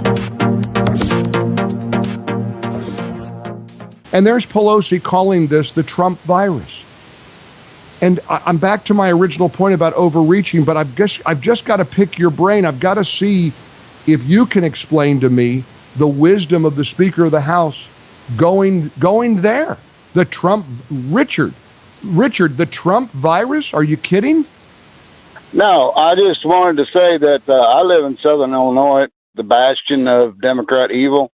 Yep. And we're the unwashed, uneducated masses who fix your refrigerators and fix your air conditioners are smart enough to know that she's a liar, and everything she says is a political ploy to try to throw everything she can on Trump so he'll lose in November. Yeah, but this is beyond politics. I mean it. Is there anybody in America, anyone in the world listening to my voice who has some sort of a simpatico with Trump virus? Is there anybody listening to me who says, yep, that's about right. It's the Trump virus. A worldwide pandemic? France, Spain, Italy, Australia, Iceland. I mean, everybody has fought through this thing. How's this his fault? What do you suppose? And if you believe that the deficit in his leadership has been the failure to have a national mask mandate, do you not understand how that would play with millions and millions of Americans? Keep up with what's trending. Subscribe on YouTube today.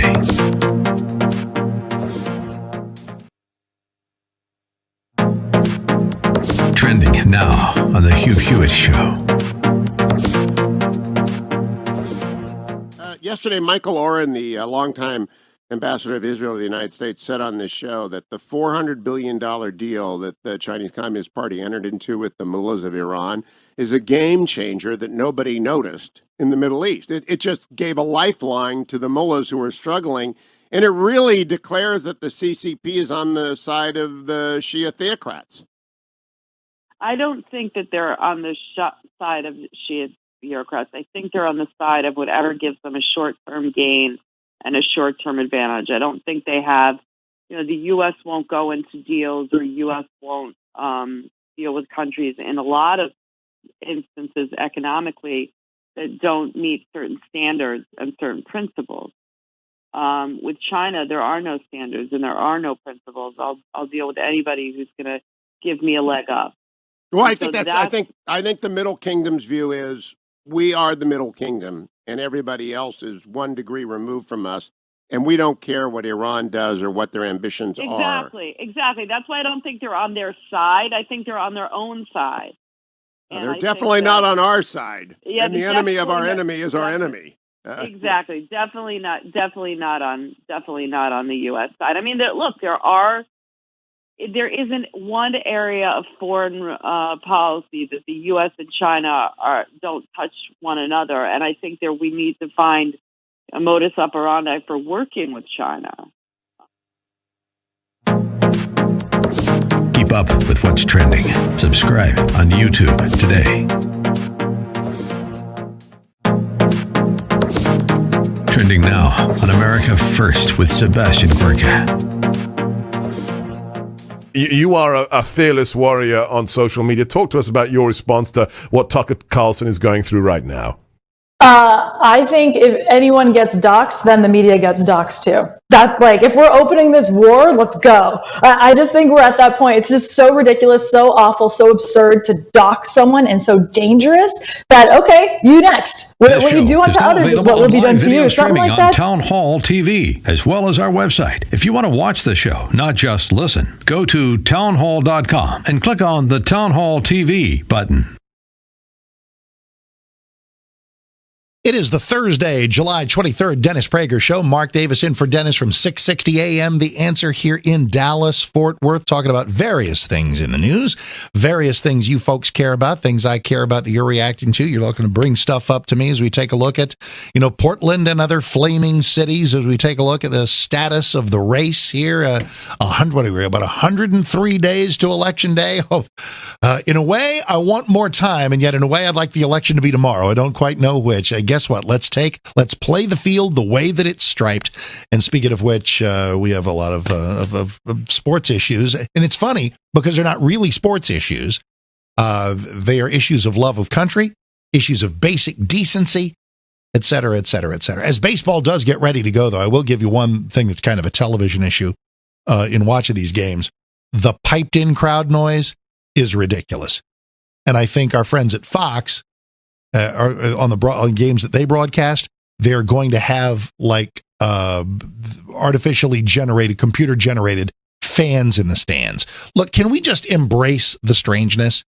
Can we just live with the way it is? It almost makes it worse. It's like rubbing salt in the wound to pipe in fake crowd noise, to have some guy up in the booth that cranks a knob, like a laugh track at a bad sitcom. If the home team happens to jack a home run, it's going to be weird and empty and odd to hear that ball clang, clang off the seats of a distant section. I know, but you know what? But that's real. It's what it is. And I can absorb that. And then don't even get me started on fake people in the stands. Good grief. All righty. Telephone number is 1-8-PRAGER-776, 1-8-PRAGER-776, as we are in Buffalo Grove, Illinois, and David Heim. Mark Davis in for Dennis. How are you? Doing fine. How are you? Good. Thank you.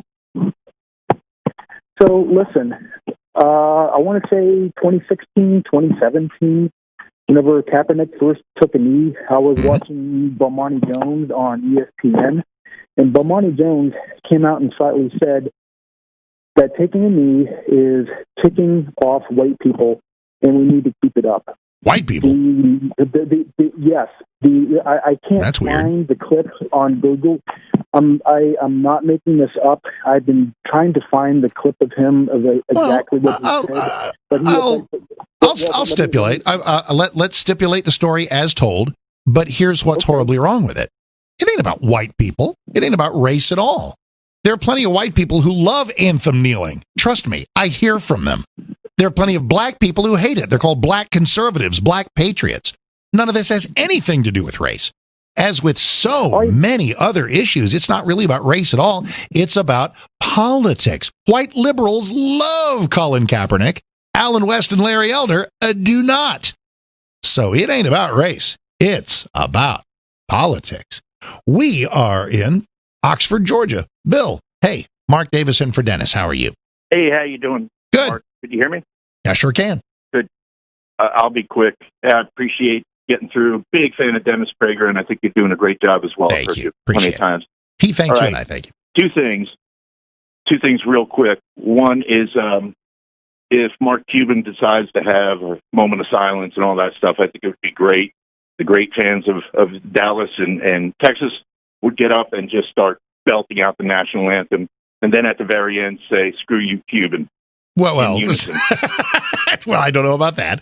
If there is, if there is a chosen moment of silence, it should be honored. And if it's something you don't agree with, well, then just don't be rude. And I would call on that, and I'll just stand there and get it over with, and don't worry about it. Then when it's time for the anthem, and be glad that the anthem was not jacked with. That's a win. It's a win. Go ahead. What was your other point? Yeah, good point. Good point. The other thing I wanted to talk about too is diversity. I'm a white male. I have 3 white boys, and I have a lot of friends either getting laid off, unfortunately, or not getting opportunities that they think they're pretty qualified for. And a lot of them are thinking about like changing their name or gender and things like that, because it seems like it's such a do me a favor. It sounds like a cool story, and I got like 10 seconds. Sit tight. Let me hit the break. I'll bring you back because it sounds like something I want to pay some attention to. So sit tight. Bill and I will return, because as soon as you go into the workplace, that gets pretty interesting, and I don't know where that was going, and I didn't want to rush you along or blast you into the stratosphere in 25 seconds. So Bill and I will be back. Bill's in Georgia. I'm in DFW. Wherever you are, we're just very glad you are listening to the Dennis Prager Show. Mark Davis filling in from 660 AM The Answer here in North Texas, and we will continue. The Dennis Prager Show, live from the Relief Factor Pain-Free Studio.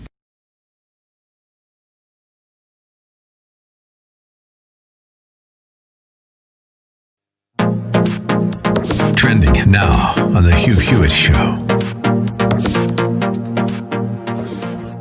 And the Uyghur concentration camps is beginning to break through as the repression of Hong Kong has broken through, as have the claims in the South China Sea. From 1989 until very recently, a generation has been educated in the idea that the end of history, Francis Fukuyama, it's all coming together.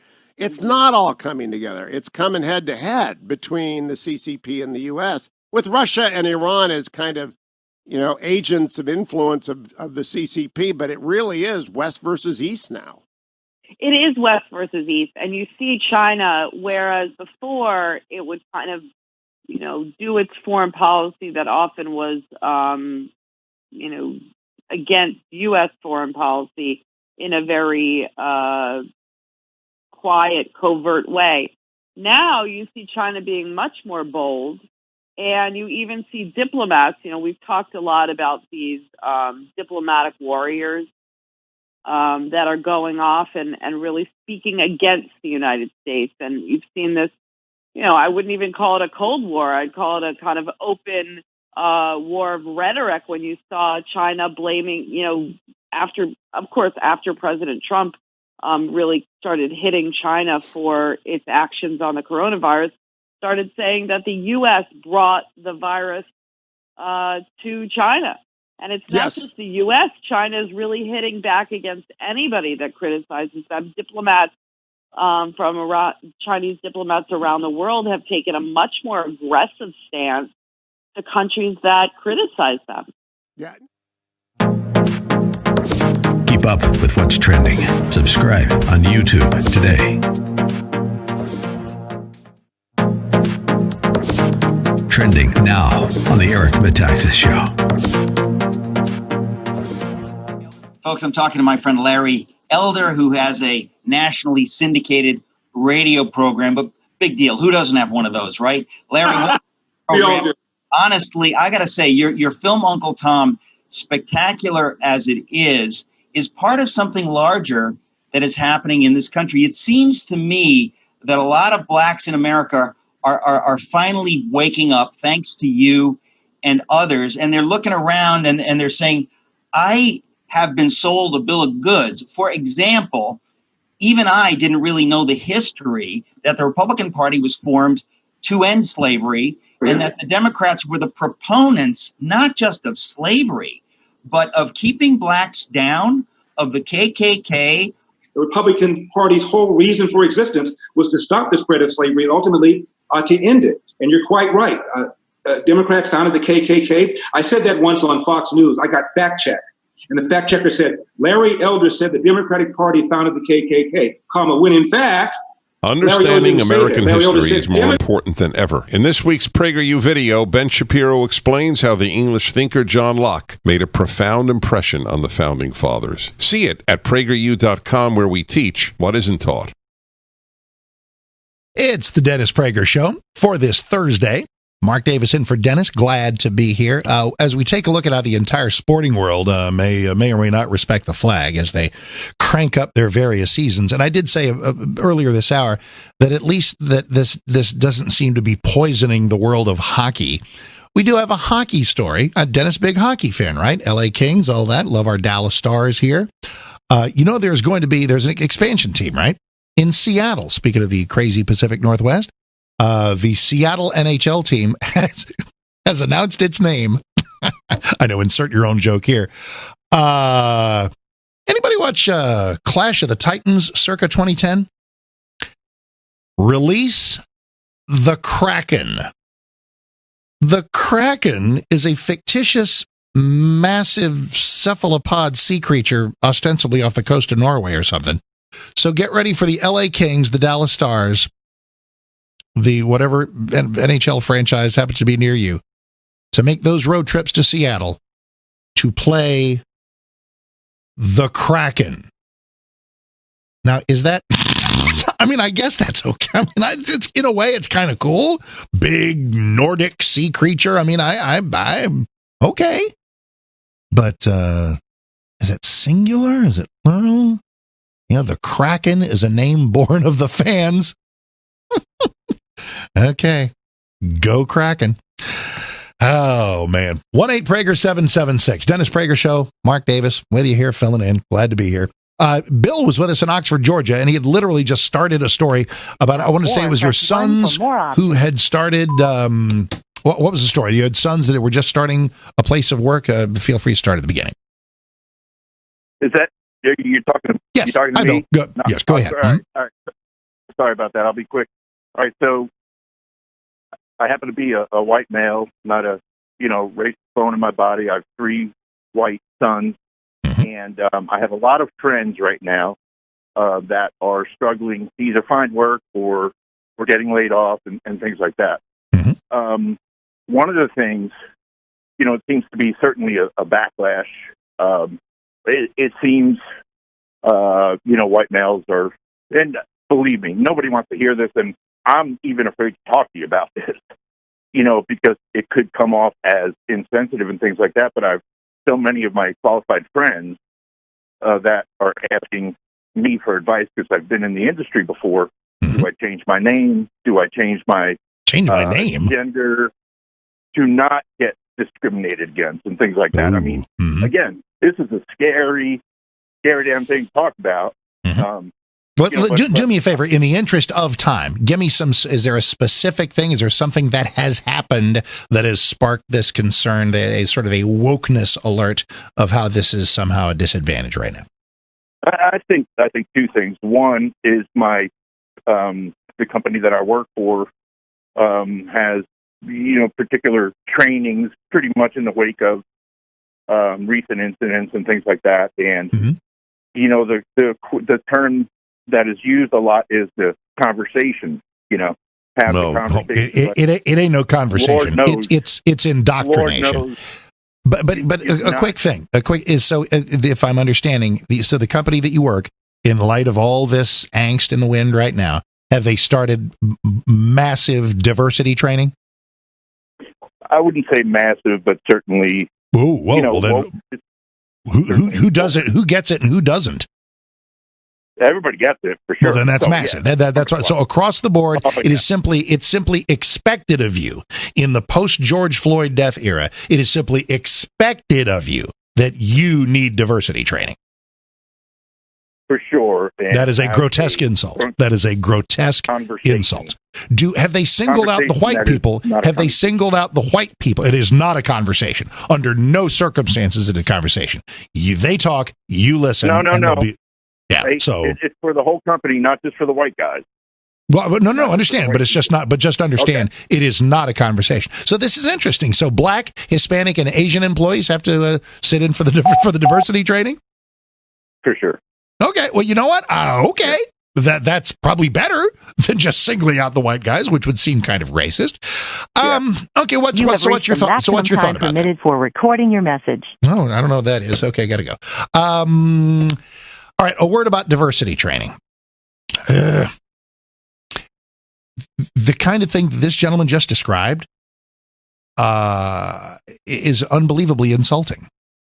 To simply presume that an entire workforce must need diversity training because, I don't know, they breathe is an unbelievable insult. And it's part of what we find ourselves wrapped in this sort of post-George Floyd BLM era, is that, and it's part of the we're an evil racist nation. This is the left at work.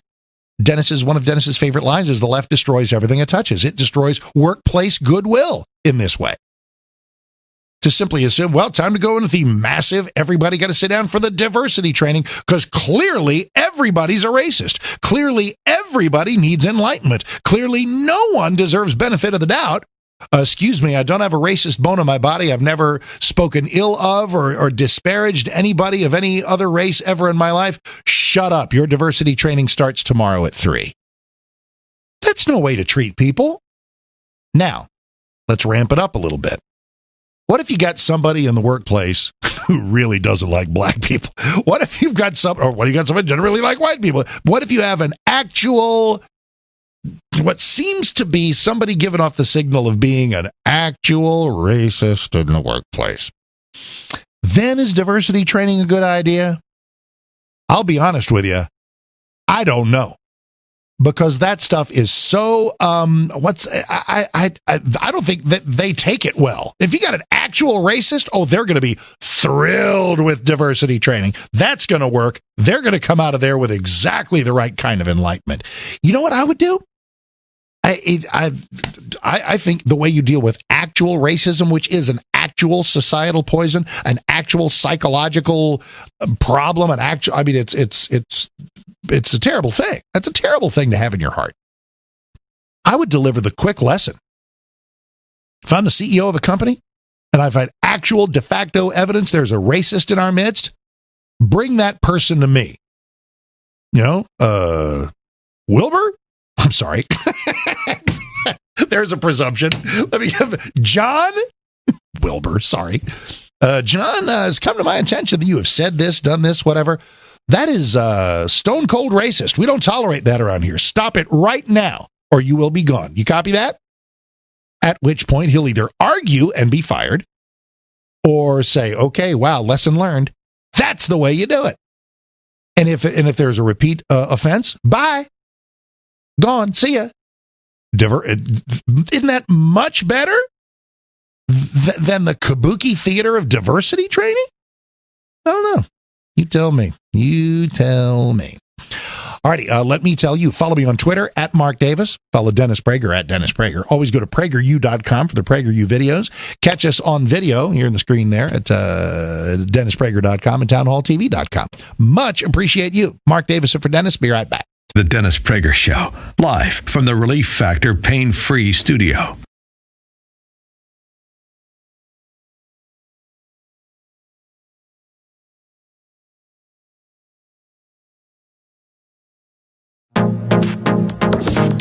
Trending now on America First with Sebastian Gorka.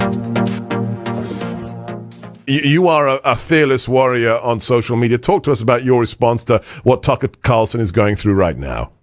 I think if anyone gets doxxed, then the media gets doxxed too. That's like, if we're opening this war, let's go. I just think we're at that point. It's just so ridiculous, so awful, so absurd to dox someone and so dangerous that, okay, you next. What you do unto others is what will be done to you. Something like that, Jesus said. I don't know. I probably twisted it. But I just think that's absolutely disgusting and awful. And if you weren't a fan of Tucker, you should be now because he's leading the brigade, So your message to the world and to the billion... No, it's got to be 2 billion eyeballs if you've got a million views. And 2 billion eyeballs out there is no mercy. Is that Nicole Arbour's social media warrior message? I believe you just said that, but it's no mercy. Just treat other people the way you want to be treated. So if you don't want to be doxxed, maybe don't be doxing people. Maybe let's just use our heads and be adults here. It's gotten crazy. You're on the front lines. Are people trying to dox you? Has that happened to you? Yeah, absolutely. But that's nothing. I get death threats at 3 a.m. on my home phone. It's as I said when I was in the White House, you're only taking flack when you're over the target. I told kind of weird, my colleagues didn't get it, especially in the press shop back then. There were certain...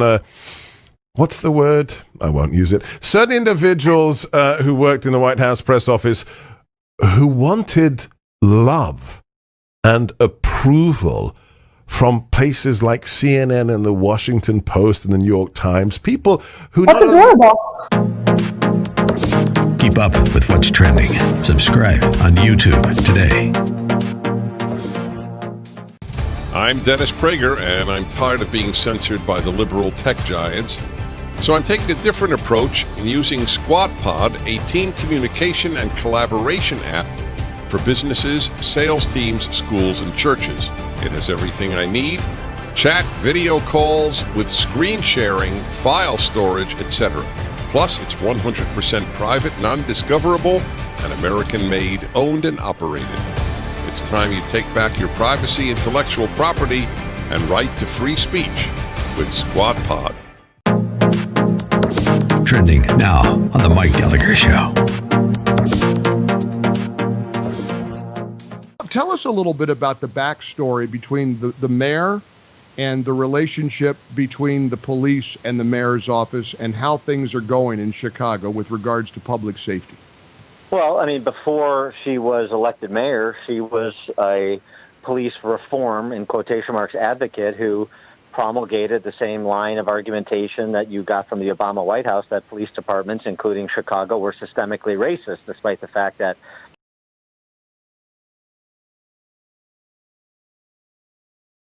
It's the Dennis Prager Show, Thursday edition. Closing moments of the second hour. Sit tight, another entire hour to go.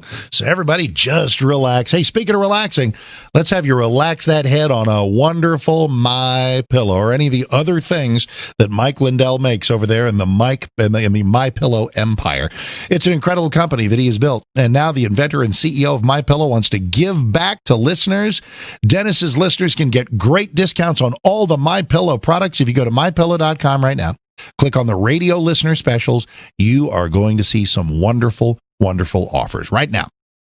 MyPillow offers an exclusive radio special, buy one, get one free on a variety of great things from MyPillow. The Supima MyPillows themselves, the Giza Dream Sheets, I have those, the MyPillow towels, the Roll and Go Anywhere pillows, the duvet covers, the Giza pillowcases, the bolster pillows, the neck pillows, plus if you buy Mike Lindell's book, a masterpiece called What Are the Odds? From Crack Addict to CEO, you'll get free shipping and a $25 gift card. All at MyPillow.com, promo code Prager. MyPillow.com, promo code Prager, or on the phone at 1-800-761-6302. 1-800-761-6302, and use that promo code Prager. All righty, to the phones to wrap things up here. We're in Louisville. Kevin, hey, Mark Davison for Dennis. How are you? Hello, Mark. Thank you for taking my call. My pleasure. I'm a local resident here in Louisville, Kentucky, and this Saturday, the NFAC, quote-unquote, militia, is coming to do a rally, or if you will, in the name of Breonna Taylor. And I believe that 8:40 a.m., my local affiliate here in the morning, has been touched by the left. They used to have a gentleman named Leland Conway who ran the show, did an excellent job. But this morning, they've been running cover for this NFAC group. They will not mention the fact that they use racial epithets, that they are a supremacist organization. Let's get everybody, because a lot of people may not be familiar, because I'm actually, first time I heard about it, it's the NFAC is, I'll clean it up, the Not Blanking Around Clan. Get it? And yeah. I don't know what are they? Are they folks for whom BLM is a little too mellow? Who are they, to your understanding? Well, there's a video on YouTube. This past, I think it was 2 weeks ago. They were in Georgia, Stone Mountain, Georgia, and they literally walked through the streets and were walking up to vehicles of white people and saying, "Pay reparations." Okay, great. Were yelling racial epithets, and they were all holding assault rifles, dressed in black clad. And they claim to be a militia, and they use vile intimidation and racial techniques to try to intimidate those into forcing their will. All right. Let's settle this in the following way. Don't know how it's going to go. Hope it goes okay. Local law enforcement needs to be aware of any actual violations of law. If they are allowed to openly carry those weapons, if you and I can do it, they can do it. However, if at some point there's an act of intimidation, or at some point there's a breaking of law, the good law enforcement people of Louisville had better enforce the law. Mark Davison for Dennis. Be right back. The Dennis Prager Show, live from the Relief Factor Pain-Free Studio.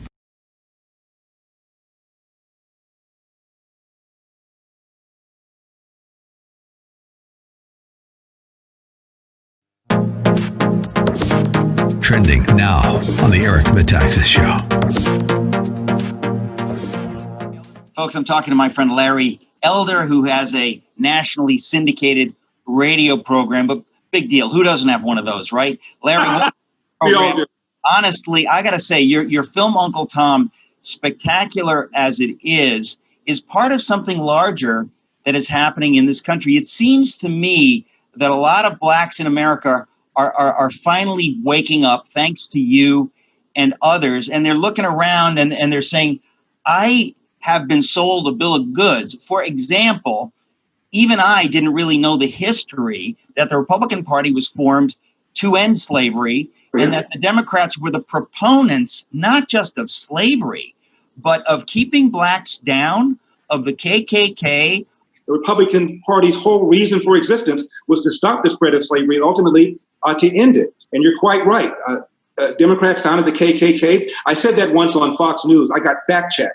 And the fact checker said, Larry Elder said the Democratic Party founded the KKK, when in fact, Larry Elder didn't say that. Larry Elder said Democrats founded the KKK, which is objectively true. Democrats opposed the 13th Amendment, the 14th Amendment, the 15th Amendment unanimously, and as a percentage of the party, more Republicans voted for the Civil Rights Act in '64 than did Democrats. And what you get in response to that, Eric, is, well, in the mid-'60s, in mass, they switched sides. All the racists left the Democratic Party and joined the Republican Party. A couple problems with that. First of all, look at all of the Democrats that voted against the Civil Rights Act of '64 in the Senate and ask yourself, how many of them switched? Answer 1, Strom Thurmond. Ask yourself the same question about the House. How many Democrats switched? 1, whose name I can't even remember. These guys.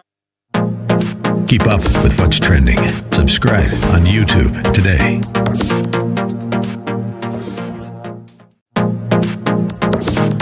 Trending now on America First with Sebastian Gorka. Our nation is witnessing a merciless campaign to wipe out our history, defame our heroes, erase our values, and indoctrinate our children. Is that in any way an exaggeration? Absolutely not. He's spot on. He was spot on. And, you know, my own story, the American dream, my story is the American dream, and everything our country has stood for. You couldn't do this anywhere else in the world, come from where I've been to where I'm at now. And the fears now, I mean, look at all the things that have gone on in these Democrat cities and in my home state of Minnesota and Minneapolis, with all this poor leadership that's bringing us down a path for the last 50 years, bringing us down this path away from what this great country was founded on. You know, our new slogan should be "Keep America Free." You know, keep America free. A lot of people have been talking in the last few years about a political career, a political future for Michael Lindell. Tell us about what you're doing to help make America great again. Well, I've got the president appointed me the chairman of the Minnesota Trump campaign. I was just with them 2-3 weeks ago, I guess now, and I've been there twice in the last few weeks, and we're going to be doing so much as soon as the restrictions come off. In our state, you can't have a big gathering, and but I've made a promise to the president we'll win Minnesota, first time since 1972, and you know I believe Minnesota is ground zero not only for this election but for the spiritual warfare going on in this country. Keep up with what's trending. Subscribe on YouTube today.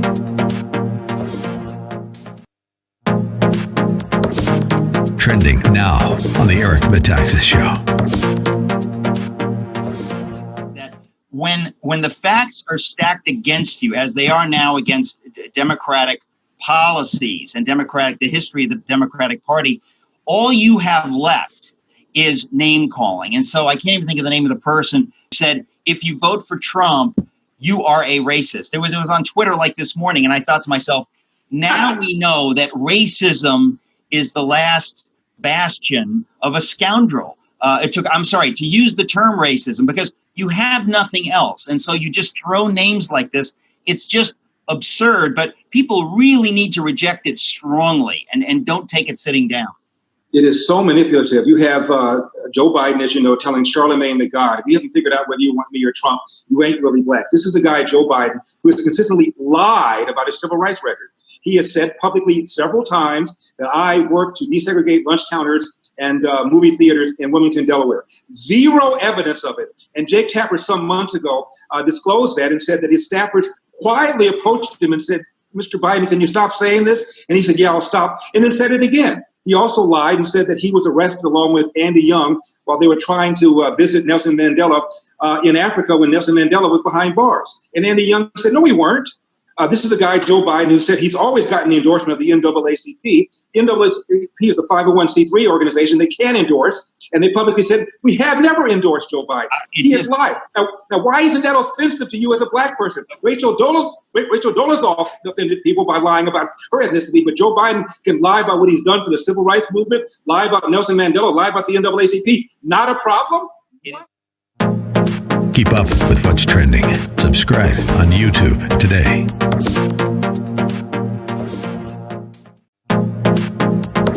Trending now on The Mike Gallagher Show. I give you Bill de Blasio, the mayor of New York. It's been bad in New York, too. Just last night, they finally, after 50 or 60 days or whatever it's been, have cleared out areas of Antifa types, protesters, people who have. I saw a video last night, I think it was in Soho, that was so frightening. I think it was a couple months ago, but nonetheless, what's happened in America's big cities run by Democrat mayors is something that Americans are noticing. And so when the president says, hey, if they're not going to help their own citizens, we can send in federal assistance. Here's Bill de Blasio's response to that. This president blusters and bluffs and says he's going to do things and they never materialize on a regular basis. So first, we should not overrate his statements. They are so often not true.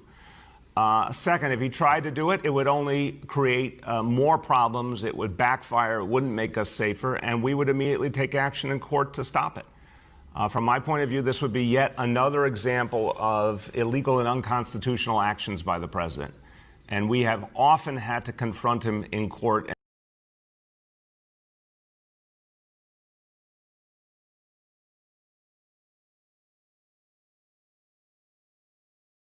It is the Thursday Dennis Prager Show. Dennis will be back for the Friday Dennis Prager Show. In the meantime, one more hour of you and me, and the me part would be Mark Davis at 6:60 a.m. The Answer in Dallas-Fort Worth. Great to have you here. 1-8-PRAGER-776, 1-8-PRAGER-776. Grab a line. Many of you have, so let's hop back to those calls here in just a second. Want to provide a little oppo research, as we say in the trade, opposition research. What are those pesky Democrats up to? A couple of hours ago, we had the always entertaining tag team of Nancy Pelosi and Chuck Schumer out front talking about what they want to do in COVID policy. It's funny when I say, and the answer is spend a ton of your money.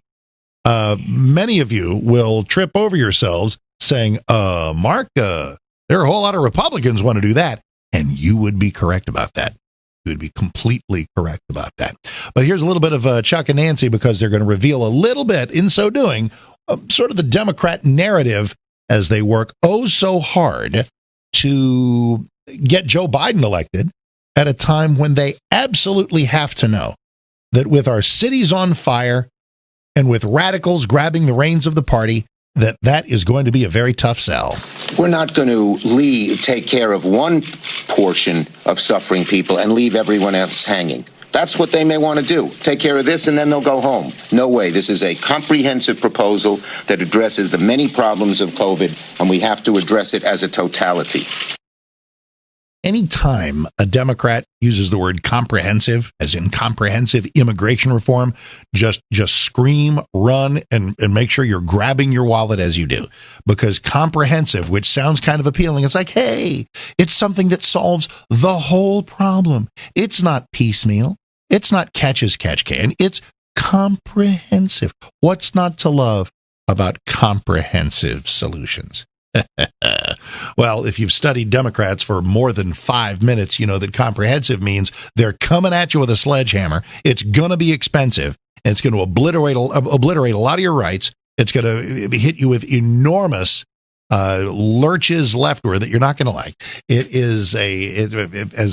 should be kryptonite to conservatives. You think we can do it by the end of next week? Look, Leader McConnell didn't even show up and make a speech this morning. I had it all to myself. Rare moment. But in any case, I hope so, but they're so divided. They're so divided, and there's no leadership from the president. At the same time that they know the president has no leadership, they're afraid to buck him on anything. And that's just such an old tired talking about it. They have the definition of courage in the Lib dictionary. The definition of courage is a Republican looking to make trouble for President Trump. Most courageous Republican in this dictionary, of course, would be Mitt Romney. I mean, and don't even get me started on Mittens. Don't even get me started. It could not go a week without suggesting, oh, look at all these other countries doing great, and we're not. Well, guess what, Mitt? We're not Germany. We don't have the luxury of sort of monolithic, easily commanded populations. Pick almost any European country that is used to authoritarianism. We're not. The Americans are going to be big. It's going to be any problem's going to be big and messy, and the solution might be big and messy. We'll get there. We will get there. And he doesn't know how to solve this problem, as we have seen. So much of what has happened, so much of the illness, and so much of the deaths, and so much of the economic hardship and health hardship. Illness and death and hardship are Trump's fault. Thanks, Chuck. Is because this administration has no direction, no plan, no straight line of attack. Well, and so the question arises, what do you geniuses want to do? Did any of you catch Joe Biden on with, well, I'm going to guess this answer is no. Did you catch Joe Biden on Joy Reid? Okay, I withdraw the question. Well, I kind of had to. So here's how that went in a half a second. Basically, can I get you a foot rub and a pillow? Can I make you more comfortable? In what ways is Trump the Antichrist? You just go and let me know when you're done. And so the Vice President Joe Biden gave various criticisms of the president and about COVID response. And then Joy said, all right, well, what would you do? I kind of looked at my wife and I said, thanks, Joy. And then Joe gave some things that he thought were good policy ideas, expenditure of money on some things, the focus on certain things in terms of a vaccine, the mobilization of certain strategies, all of which the president has been doing. All of which the president has been doing. Huh. All right. We are in Rochelle, Illinois. Tim, hey, Mark Davison for Dennis. How are you? Fine, thank you. I just heard that caller about the NFAC and Grandmaster Jay, and I thought, what videos have they been watching that I've missed? Because I'm completely supportive of what they're doing. I don't necessarily like their name, and let's hope that they evolve it into something very fantastic. Well, let's take a look. Like we have some new group we always got to look at. The NFAC is the Not Blanking Around Coalition. And so they due in Louisville or something? And what's your understanding of these folks? What is your that they are exercising? They're exercising their Second Amendment rights, their First Amendment rights.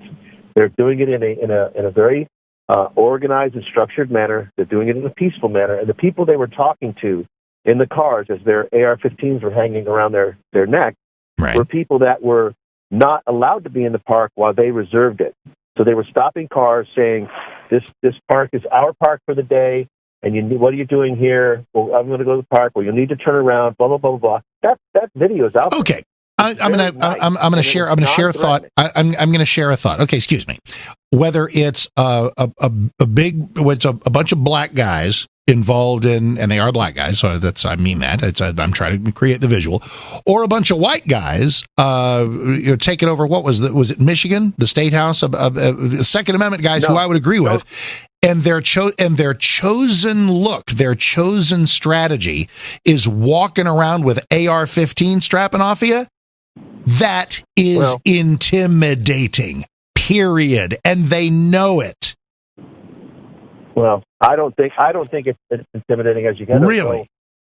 You do not let's I'm going to let this marinate. You do not believe it's intimidating for a large group of people to be strolling around with, and I'm a huge fan of the AR-15. By the way, own one, love it. People say, why do you need an AR-15? Well, if you got 10 people trying to get into your house, you need an AR-15.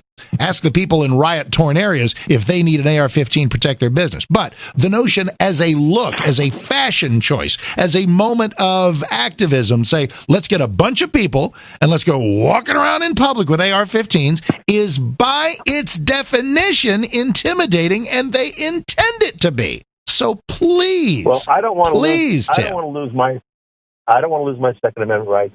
You don't want to lose your. Well, of course not. That's immaterial. And people who are protesting and doing an action about their Second Amendment right, carrying a firearm, do not want to lose that privilege. So they're not going to do anything harmful or dangerous with that rifle or that pistol.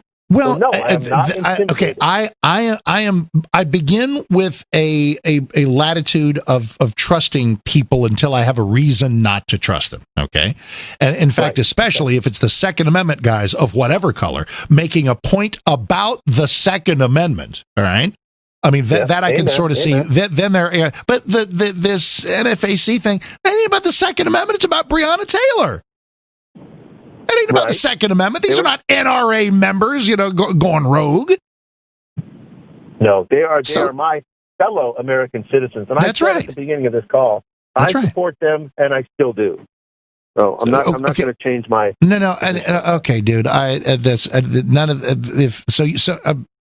If they're listen, even with regard to Breonna Taylor, I mean that sounds like something I can find some. I guess it's just about the tactic. It sounds like you're totally on board for the tactic, and I'm just telling you, if you ever form a group and you want to make a point by saying, okay, everybody, let's get about 100 of y'all and walk around in public with AR-15s, I'm going to tell you it's a bad move.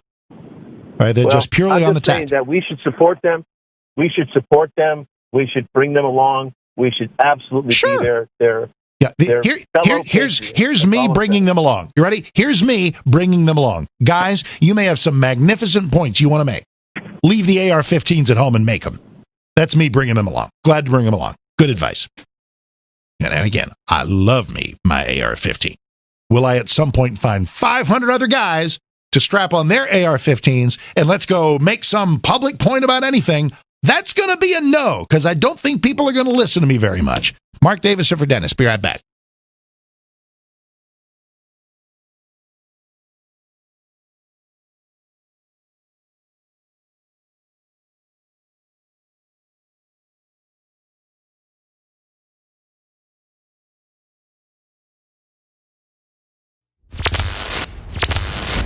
At every turn, it seems like there are more unanswered questions and few honest explanations about why so many of our liberties are under attack. Why are so many bright people teaching me nonsense? Some of the scenes of violent protests are just amazing. They're irrational evil. Dennis Prager and Dr. Wayne Grudem confront the toughest social issues we face today, explained through historical, political, and never-before-told personal stories. More rabbis, priests, and ministers fear the left than fear God. When you stand before God at the final judgment, what will you say to him about how you voted on abortion laws?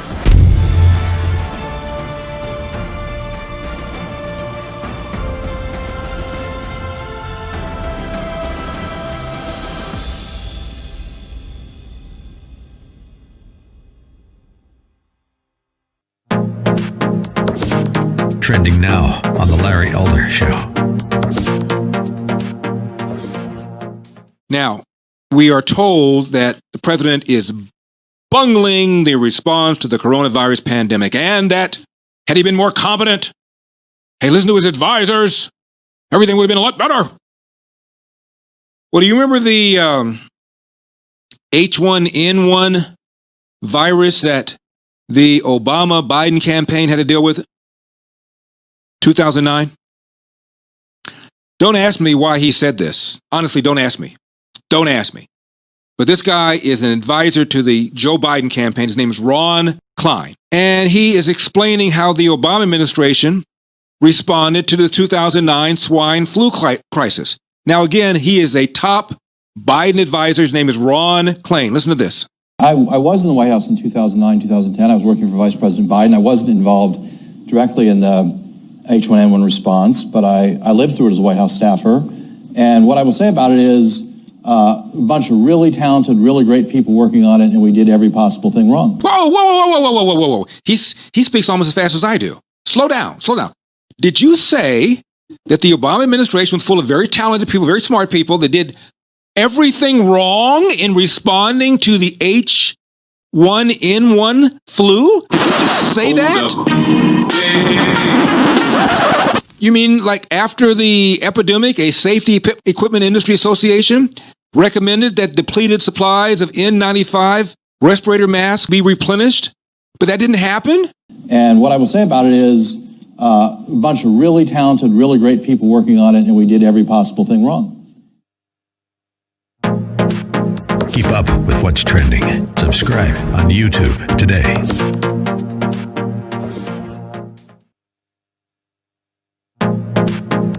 Trending now on The Hugh Hewitt Show. No author likes to be told what the most important page and line is in their book, but I'll tell you what yours is. Page 85. The next pope must be willing to remove from office bishops whose personal behavior has become a countersign to the gospel. The next pope must be willing to remove from office bishops who teach a doctrine other than that of the Catholic Church. The next pope must be willing to remove bishops whose manifest incompetence in governance has irretrievably damaged their capacity to lead. Over the last 200 years, the church has regained the capacity to name its own bishops without interference from governments, with a few exceptions. But if you claim the responsibility to choose your own leadership, then you have to own the responsibility to fix mistakes when mistakes get made. You know, I've been saying this since the abuse scandals of 2002. Visual highlights of my show every day on my YouTube channel. So sign up today, go to youtube.com, type in Dennis Prager channel, and click subscribe. Don't forget to click the bell icon so you'll be notified every time we put up a new clip. It's the Dennis Prager Show for a Thursday. It's the 23rd of July. Mark Davis in for Dennis. Dennis back tomorrow to wrap up your week. Hope it's been a great week filled with blessings for you. And it's always a joy for me to be in here for Dennis. You can follow me on Twitter at Mark Davis. Appreciate you. I'm here at the studios of 660 AM, The Answer, Dallas, Fort Worth, where I'm the happy morning host and always double happy to score that second show and come in and hang out with Dennis's listeners. Let's hang out with more of you like now. We are in California. Melanie, hey. Mark Davis in for Dennis. How are you? Hi. Thank you so much for taking my call. My pleasure. I wanted to let you know, you broadcast out of Dallas initially, didn't you? I still do. That's where I am right now. Oh, you still do? Excellent. Yep. Yay. When I was little on my way to school, my dad would listen to talk radio, and at that time it was blah, blah, blah. All this boring. It's the early indoctrination. That's awesome. Well, thank your dad, and thank you. I appreciate that. Absolutely. I'm so glad you're on the air. Thank you for what you do. There was a story this morning on your local Salem radio affiliate. And the headline with the Citizens Journal is Forced County COVID-19 Lockdown of Ventura Apartment Building at 137 South Palm Street. So what had happened per this story is that the apartment building in Southern California posted this letter saying that each resident must get tested. I guess how this came about is somebody went to the hospital, tested positive for COVID-19, and then they subjected all of these 78 residents to essential imprisonment. They had to get tested. My voice is shaking because I'm in shock. Well, let me ask, because as you were talking, I went and found the story. I think I'm looking at the same thing you are. Was it a suggestion or was it a mandate? I mean, tell me. Do you know? Right. So they put it must or mandatory. There it is, mandatory COVID testing and quarantine. And what they did is they disabled the card keys. All resident card keys will be deactivated during the lockout. Wow. This is from Nelly, Valenzuela property manager. And so they disabled the card keys and they put security at the doors. And this is another example that frightens me, that we're starting to look like North Korea in some respects, and no one is stopping this. What do you mean beaches are closed and schools are closed and there's temperature checks and masks? Well, okay, you've given us 5 talk shows in there. I mean, the beaches are closed, you're outside. I think that's crazy. Masks are good. Mask mandates are bad. Schools, I would open schools. That's a policy agreement. I'm looking at this thing on your story. This is apparently what was left for the residents. Due to the recent virus outbreak at the Palms building, the Ventura County Public Health Department has ordered mandatory testing and quarantine for all residents at this location. Here's when the testing is, etc. Effective immediately, the Palms building has been placed on lockdown. Except for essential workers, no one will be able to enter or exit the building during the lockdown.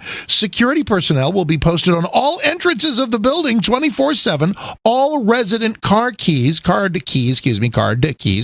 apparently car keys maybe as well, will be deactivated during the lockout. Please be aware, the Palms building is a non-smoking building. So not only can you not leave, you can't blaze up. If you have any questions, here's the number. Thank you for your cooperation. Stay safe by keeping your distance and wearing a mask. I can't leave my house. Why do I need to wear anything? Wow. Okay. Let's spend a moment. Let's spend a moment, Melanie. Sure. Let us begin with an understanding that a building, that local government and the building itself would want to do something. If there is, I don't know what level of outbreak. Is there anywhere in the story that shows how many people in the building had it? Or yeah, so once they did the test, I guess 4 people did test positive let's see, after the test results came in today, 7/20/20, only 1 more positive. Okay, pardon me. So two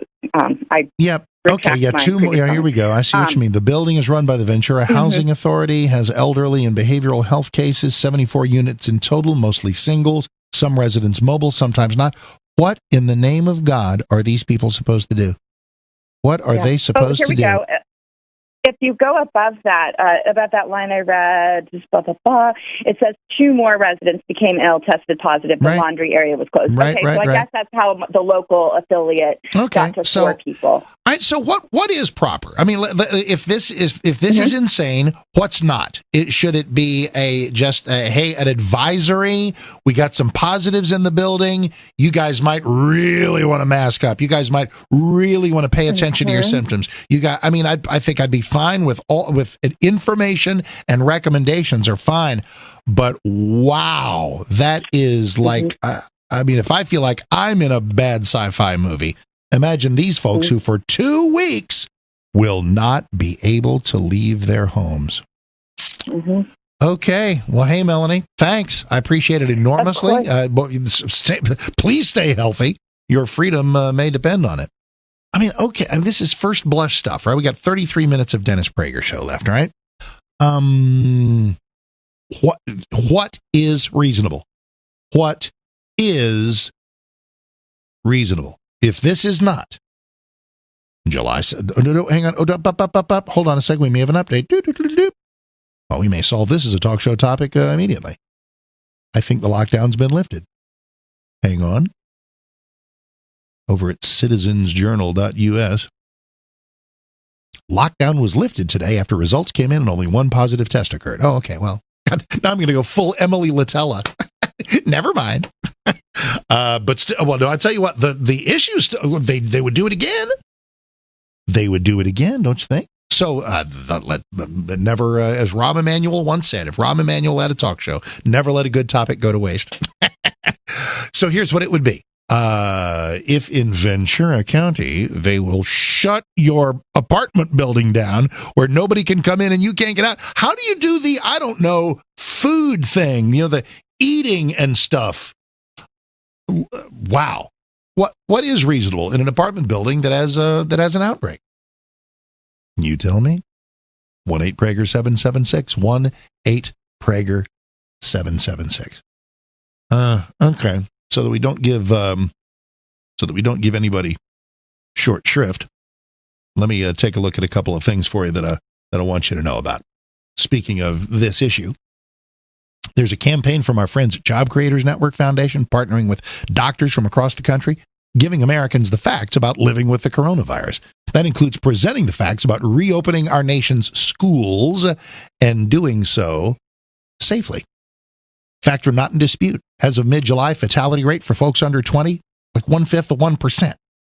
The American Academy of Pediatrics released a statement strongly urging that policy should start with the goal of having kids physically present in school, encouraging public officials to consider the overall well-being of children. To learn more, please go to flattenthefear.com. Data really does matter. And the fact is, a large part of the population can and should get back to living lives without fear, especially our nation's children. Learn more at flattenthefear.com. Flattenthefear.com. Mark Davis, in for Dennis. Be right back. The Dennis Prager Show, live from the Relief Factor Pain-Free Studio.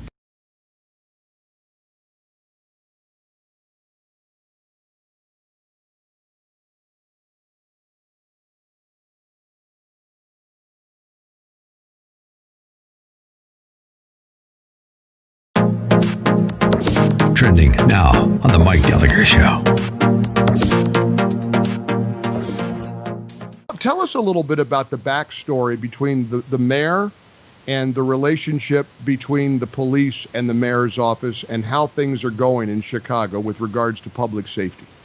Well, I mean, before she was elected mayor, she was a police reform, in quotation marks, advocate who promulgated the same line of argumentation that you got from the Obama White House, that police departments, including Chicago, were systemically racist, despite the fact that half of the Chicago Police Department are black or Latino officers. Doesn't matter, systemically racist. She has, like in so many other places where you see rioters taking control of the streets, she has put Chicago police back on their heels. And the result of that, as we know from research from Roland Fryer at Harvard, and as we know from what we see with our eyes in Portland and Seattle and Chicago and New York and Atlanta and L.A., is that you put police back on your heels and you tell that small segment of the population that are violent criminals, repeat violent criminals in most cases, that you have nothing to concern yourself with as it pertains to the police or the state's attorney's office. That's important too. Then you have them doing what you're doing what you see them doing, which is running amok. I mean, 15 people shot at a funeral, and it was laying to rest a gangbanger. So one gang is there, the other gang drives by and shoots. The gang that was there to honor their fallen brother opens fire, and it's a shootout like you see in a Robert De Niro movie. Dan, this all feels like a movie. Keep up with what's trending. Subscribe on YouTube today.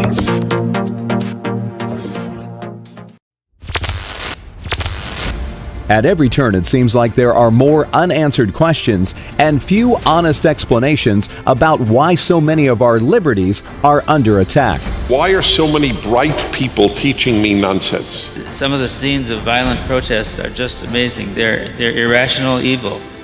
Dennis Prager and Dr. Wayne Grudem confront the toughest social issues we face today, explained through historical, political, and never-before-told personal stories. More rabbis, priests, and ministers fear the left and fear God. When you stand before God at the final judgment, what will you say to him about how you voted on abortion laws?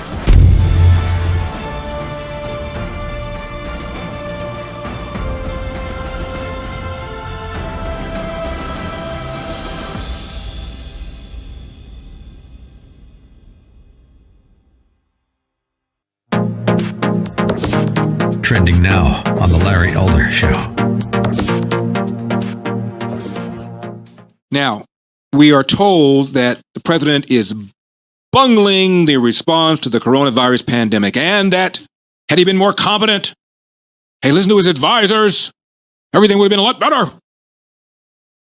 Well, do you remember the H1N1 virus that the Obama-Biden campaign had to deal with? 2009? Don't ask me why he said this. Honestly, don't ask me. Don't ask me.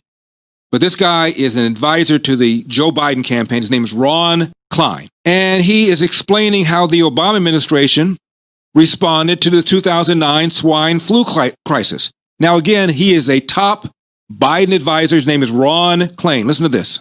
I was in the White House in 2009, 2010. I was working for Vice President Biden. I wasn't involved directly in the H1N1 response, but I lived through it as a White House staffer.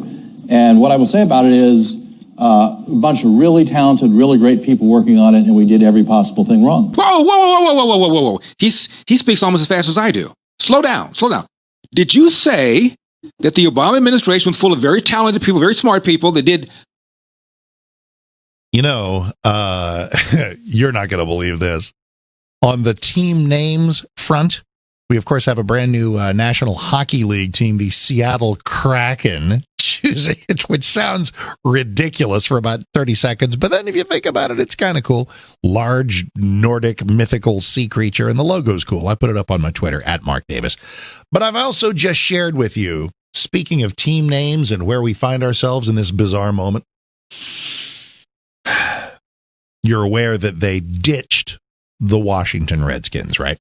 The proud tradition of using Native American imagery in nothing but a complimentary and honorable way. The son of the actual member of the Blackfeet Nation who helped design that familiar face that's been used on a Redskins helmet for about 50 years, said it broke his heart. Said, when I see that, that's my people. I will miss that.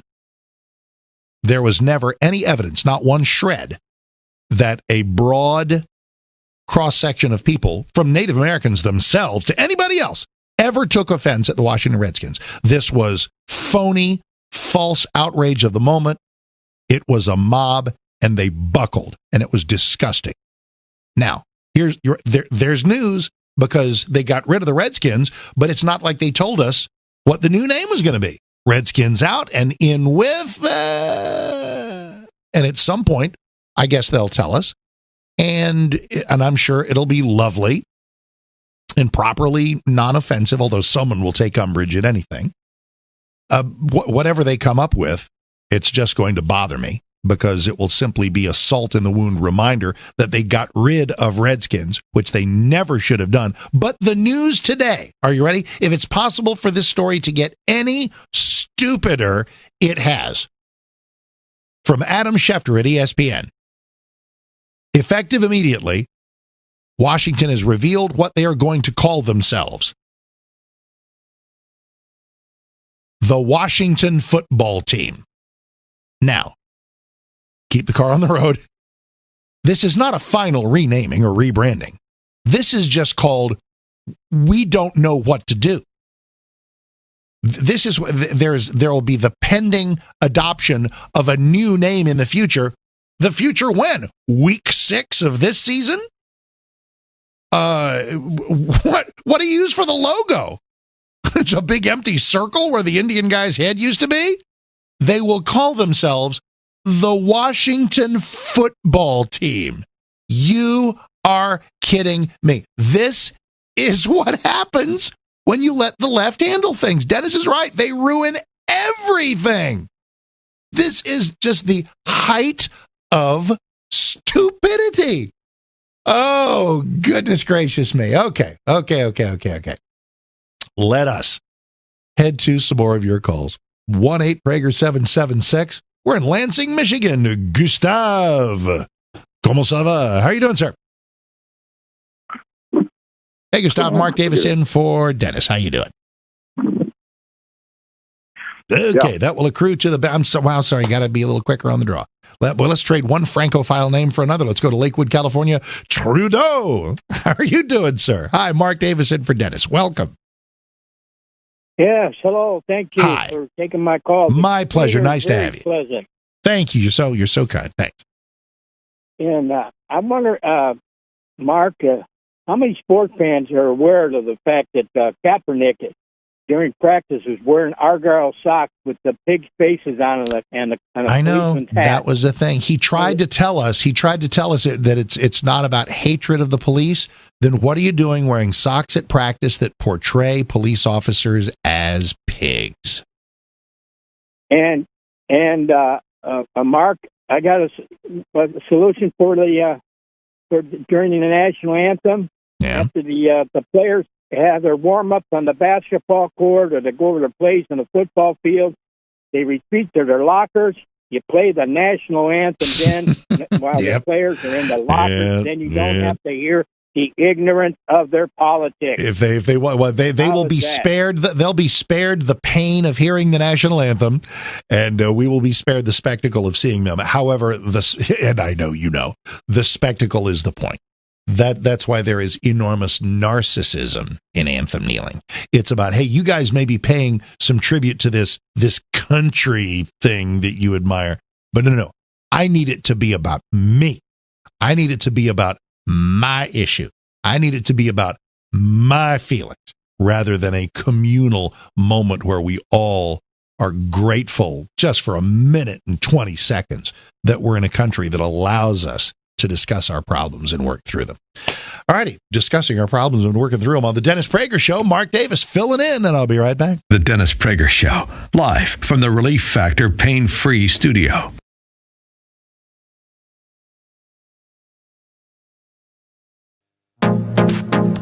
Trending now on the Hugh Hewitt Show. And the Uyghur concentration camps is beginning to break through as the repression of Hong Kong has broken through, as have the claims in the South China Sea. From 1989 until very recently, a generation has been educated in the idea that the end of history, Francis Fukuyama, it's all coming together. It's not all coming together. It's coming head to head between the CCP and the U.S., with Russia and Iran as kind of, agents of influence of the CCP, but it really is West versus East now. It is West versus East, and you see China, whereas before it would kind of, do its foreign policy that often was, against U.S. foreign policy in a very quiet, covert way. Now you see China being much more bold, and you even see diplomats. We've talked a lot about these diplomatic warriors that are going off and really speaking against the United States. And you've seen this, I wouldn't even call it a Cold War. I'd call it a kind of open war of rhetoric when you saw China blaming, after President Trump really started hitting China for its actions on the coronavirus, started saying that the U.S. brought the virus to China. And it's not just the U.S. China is really hitting back against anybody that criticizes them. Diplomats Chinese diplomats around the world have taken a much more aggressive stance to countries that criticize them. Yeah. Keep up with what's trending. Subscribe on YouTube today. Trending now on the Eric Metaxas Show. Folks, I'm talking to my friend Larry Elder, who has a nationally syndicated radio program, but big deal. Who doesn't have one of those, right? Larry, honestly, I got to say, your film Uncle Tom, spectacular as it is part of something larger that is happening in this country. It seems to me that a lot of blacks in America are finally waking up, thanks to you and others, and they're looking around and they're saying, I have been sold a bill of goods. For example, even I didn't really know the history that the Republican Party was formed to end slavery, and that the Democrats were the proponents not just of slavery, but of keeping blacks down, of the KKK. The Republican Party's whole reason for existence was to stop the spread of slavery and ultimately to end it. And you're quite right. Democrats founded the KKK. I said that once on Fox News. I got fact-checked. And the fact-checker said, Larry Elder said the Democratic Party founded the KKK, when in fact, Larry Elder didn't say that. Larry Elder said Democrats founded the KKK, which is objectively true. Democrats opposed the 13th Amendment, the 14th Amendment, the 15th Amendment unanimously. And as a percentage of the party, more Republicans voted for the Civil Rights Act in 1964 than did Democrats. And what you get in response to that, Eric, is, well, in the mid-'60s, en masse, they switched sides. All the racists left the Democratic Party and joined the Republican Party. A couple of problems with that. First of all, look at all of the Democrats that voted against the Civil Rights Act of 1964 in the Senate and ask yourself, how many of them switched? Answer 1, Strom Thurmond. Ask yourself the same question about the House. How many Democrats switched? 1, whose name I can't even remember. These guys. Keep up with what's trending. Subscribe on YouTube today.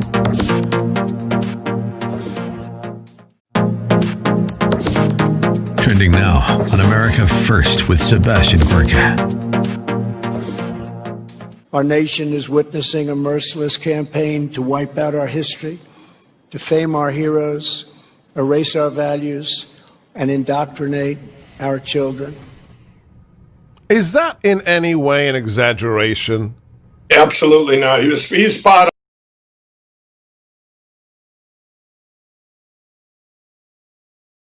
on. This is the greatness of C.S. Lewis. How do you not love C.S. Lewis?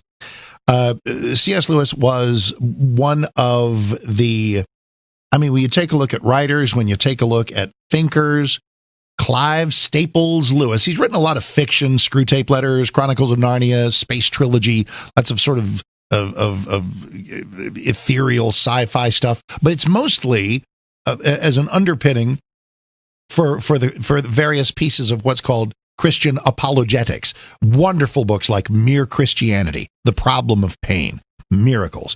C.S. Lewis, just go thank me later, find anything the guy wrote, read it, enjoy it. Here's an interesting thing. Do you remember when C.S. Lewis died? Maybe you don't, because it was kind of a big news day for other reasons. C.S. Lewis died the day of the Kennedy assassination. He was 64. Died on the 22nd of November, 1963. His words live on. Boy, do they ever. This is sort of making the rounds, and of all the things that make the rounds, many of them are instantly dismissible, forgettable, and dumb. This one is great. And a lot of people think that this is sort of a lesson for the COVID era in how to adjust our attitudes in a time when everyone wants us to cower in fear of the latest thing. And C.S. Lewis apparently wrote this and I've checked. It's not one of those, hey, look, here's the Robin Williams peace plan. It's just no. Many of those are total hoaxes. This one appears to be real. And it was 1948 in an essay on living in an atomic age. On living in an atomic age. 1948, 3 years, it was quite the atomic age because we had just nuked Japan to win World War II. So it was quite the atomic age. And C.S. Lewis wrote as follows, and as I share these words, think about our current concerns, our current fears. Quote, in one way, we think a great deal too much of the atomic bomb. How are we to live in an atomic age? I'm tempted to reply, why, as you would have lived in the 16th century, when the plague visited London almost every year. Or as you would have lived in a Viking age, when raiders from Scandinavia might land and cut your throat on any given night. Or indeed, as you were already living in an age of cancer, an age of syphilis, an age of paralysis, an age of air raids, an age of railway accidents, an age of motor crashes. In other words, do not let us begin by exaggerating the novelty of our situation. Believe me, or dear sir or madam, you and all whom you love were already sentenced to death before the atomic bomb was ever invented, and quite a high percentage of us were going to die in unpleasant ways anyway. We had indeed one very great advantage over our ancestors, anesthetics. But we have that still. It's perfectly ridiculous to go about whimpering and drawing long faces because the scientists have added one more chance of painful and premature death to a world which already bristled with such chances and in which death itself was not a chance at all, but a certainty. This is the first point to be made, and the first action to be taken is to pull ourselves together. If we are all going to be destroyed by an atomic bomb, let that bomb, when it comes, let it find us doing sensible and human things. Praying, working, teaching, reading, listening to music, bathing the children, playing tennis, chatting with our friends over a pint and a game of darts. Not huddled together like frightened sheep thinking about bombs. They may break our bodies. A microbe can do that. But they need not dominate our minds. C.S. Lewis on living in an atomic age, 1948. We are in Wilkes-Barre, Pennsylvania. Bill, hey, Mark Davis in for Dennis. Hey, welcome. Happy Thursday. I'm doing great. Thanks, sir. Yeah, I was just going to comment on I heard you talking about the Redskins and can't say that, the Washington football team. The Washington football team, as they will be known. I had heard them, what was going on when they had that name debacle. They were still on the fence about not really wanting to change it, but it was, I think it was FedEx that's their sponsor for where they play. Yep. FedEx and other companies, FedEx and right. FedEx and other companies made clear that they were going to yank funding. So none of that makes it okay. The Redskins and Danny Snyder were still gutless for changing it. They should have stood up to these companies. If you want to transfer some blame to these companies, shame on any company that tried to pressure the Redskins to change the name. That is nothing but woke nonsense. Is a lot of pressure, though. Well, I'll tell you what, and guess what? It's called doing the right thing. It's called because if you cave to pressure like this, bullies will always win. And this was nothing but bullying. This was false outrage. And if FedEx bought it, shame on them. And if Danny Snyder buckled under it, then shame on him too.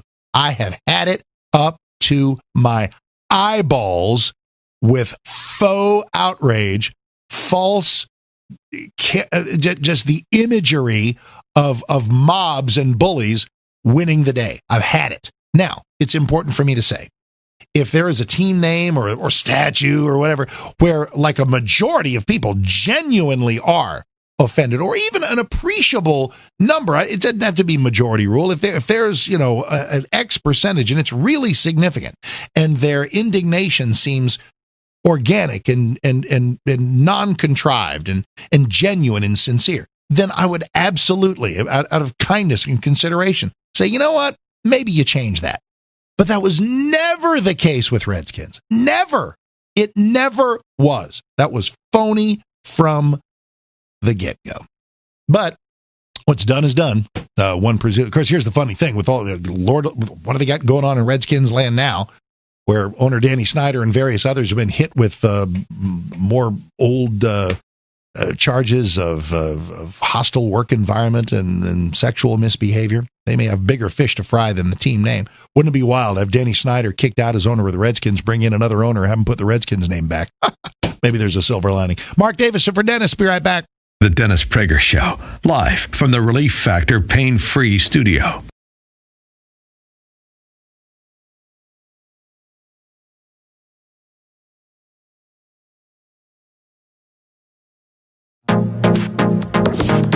Trending now on America First with Sebastian Gorka. You are a fearless warrior on social media. Talk to us about your response to what Tucker Carlson is going through right now.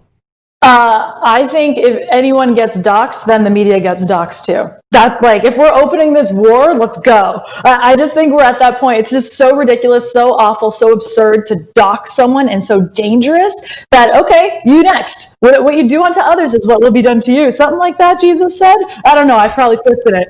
But I just think that's absolutely disgusting and awful. And if you weren't a fan of Tucker, you should be now, because he's leading the brigade, So your message to the world and to the no, it's got to be 2 billion eyeballs if you got 1 million views. And 2 billion eyeballs out there is no mercy. Is that Nicole Arbour's social media warrior message?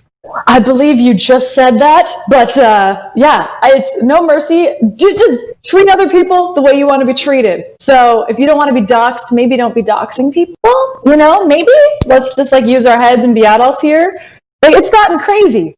You're on the front lines. Are people trying to dox you? Has that happened? Oh, yeah, absolutely. But that's nothing. I get death threats at 3 a.m. on my home phone. It's as I said when I was in the White House, you're only taking flack when you're over the target. I told kind of weird, my colleagues didn't get it, especially in the press shop back then. There were certain, what's the word? I won't use it. Certain individuals who worked in the White House press office who wanted love and approval from places like CNN and the Washington Post and the New York Times. People who That's adorable.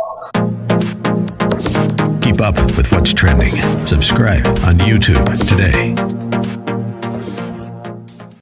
I'm Dennis Prager, and I'm tired of being censored by the liberal tech giants.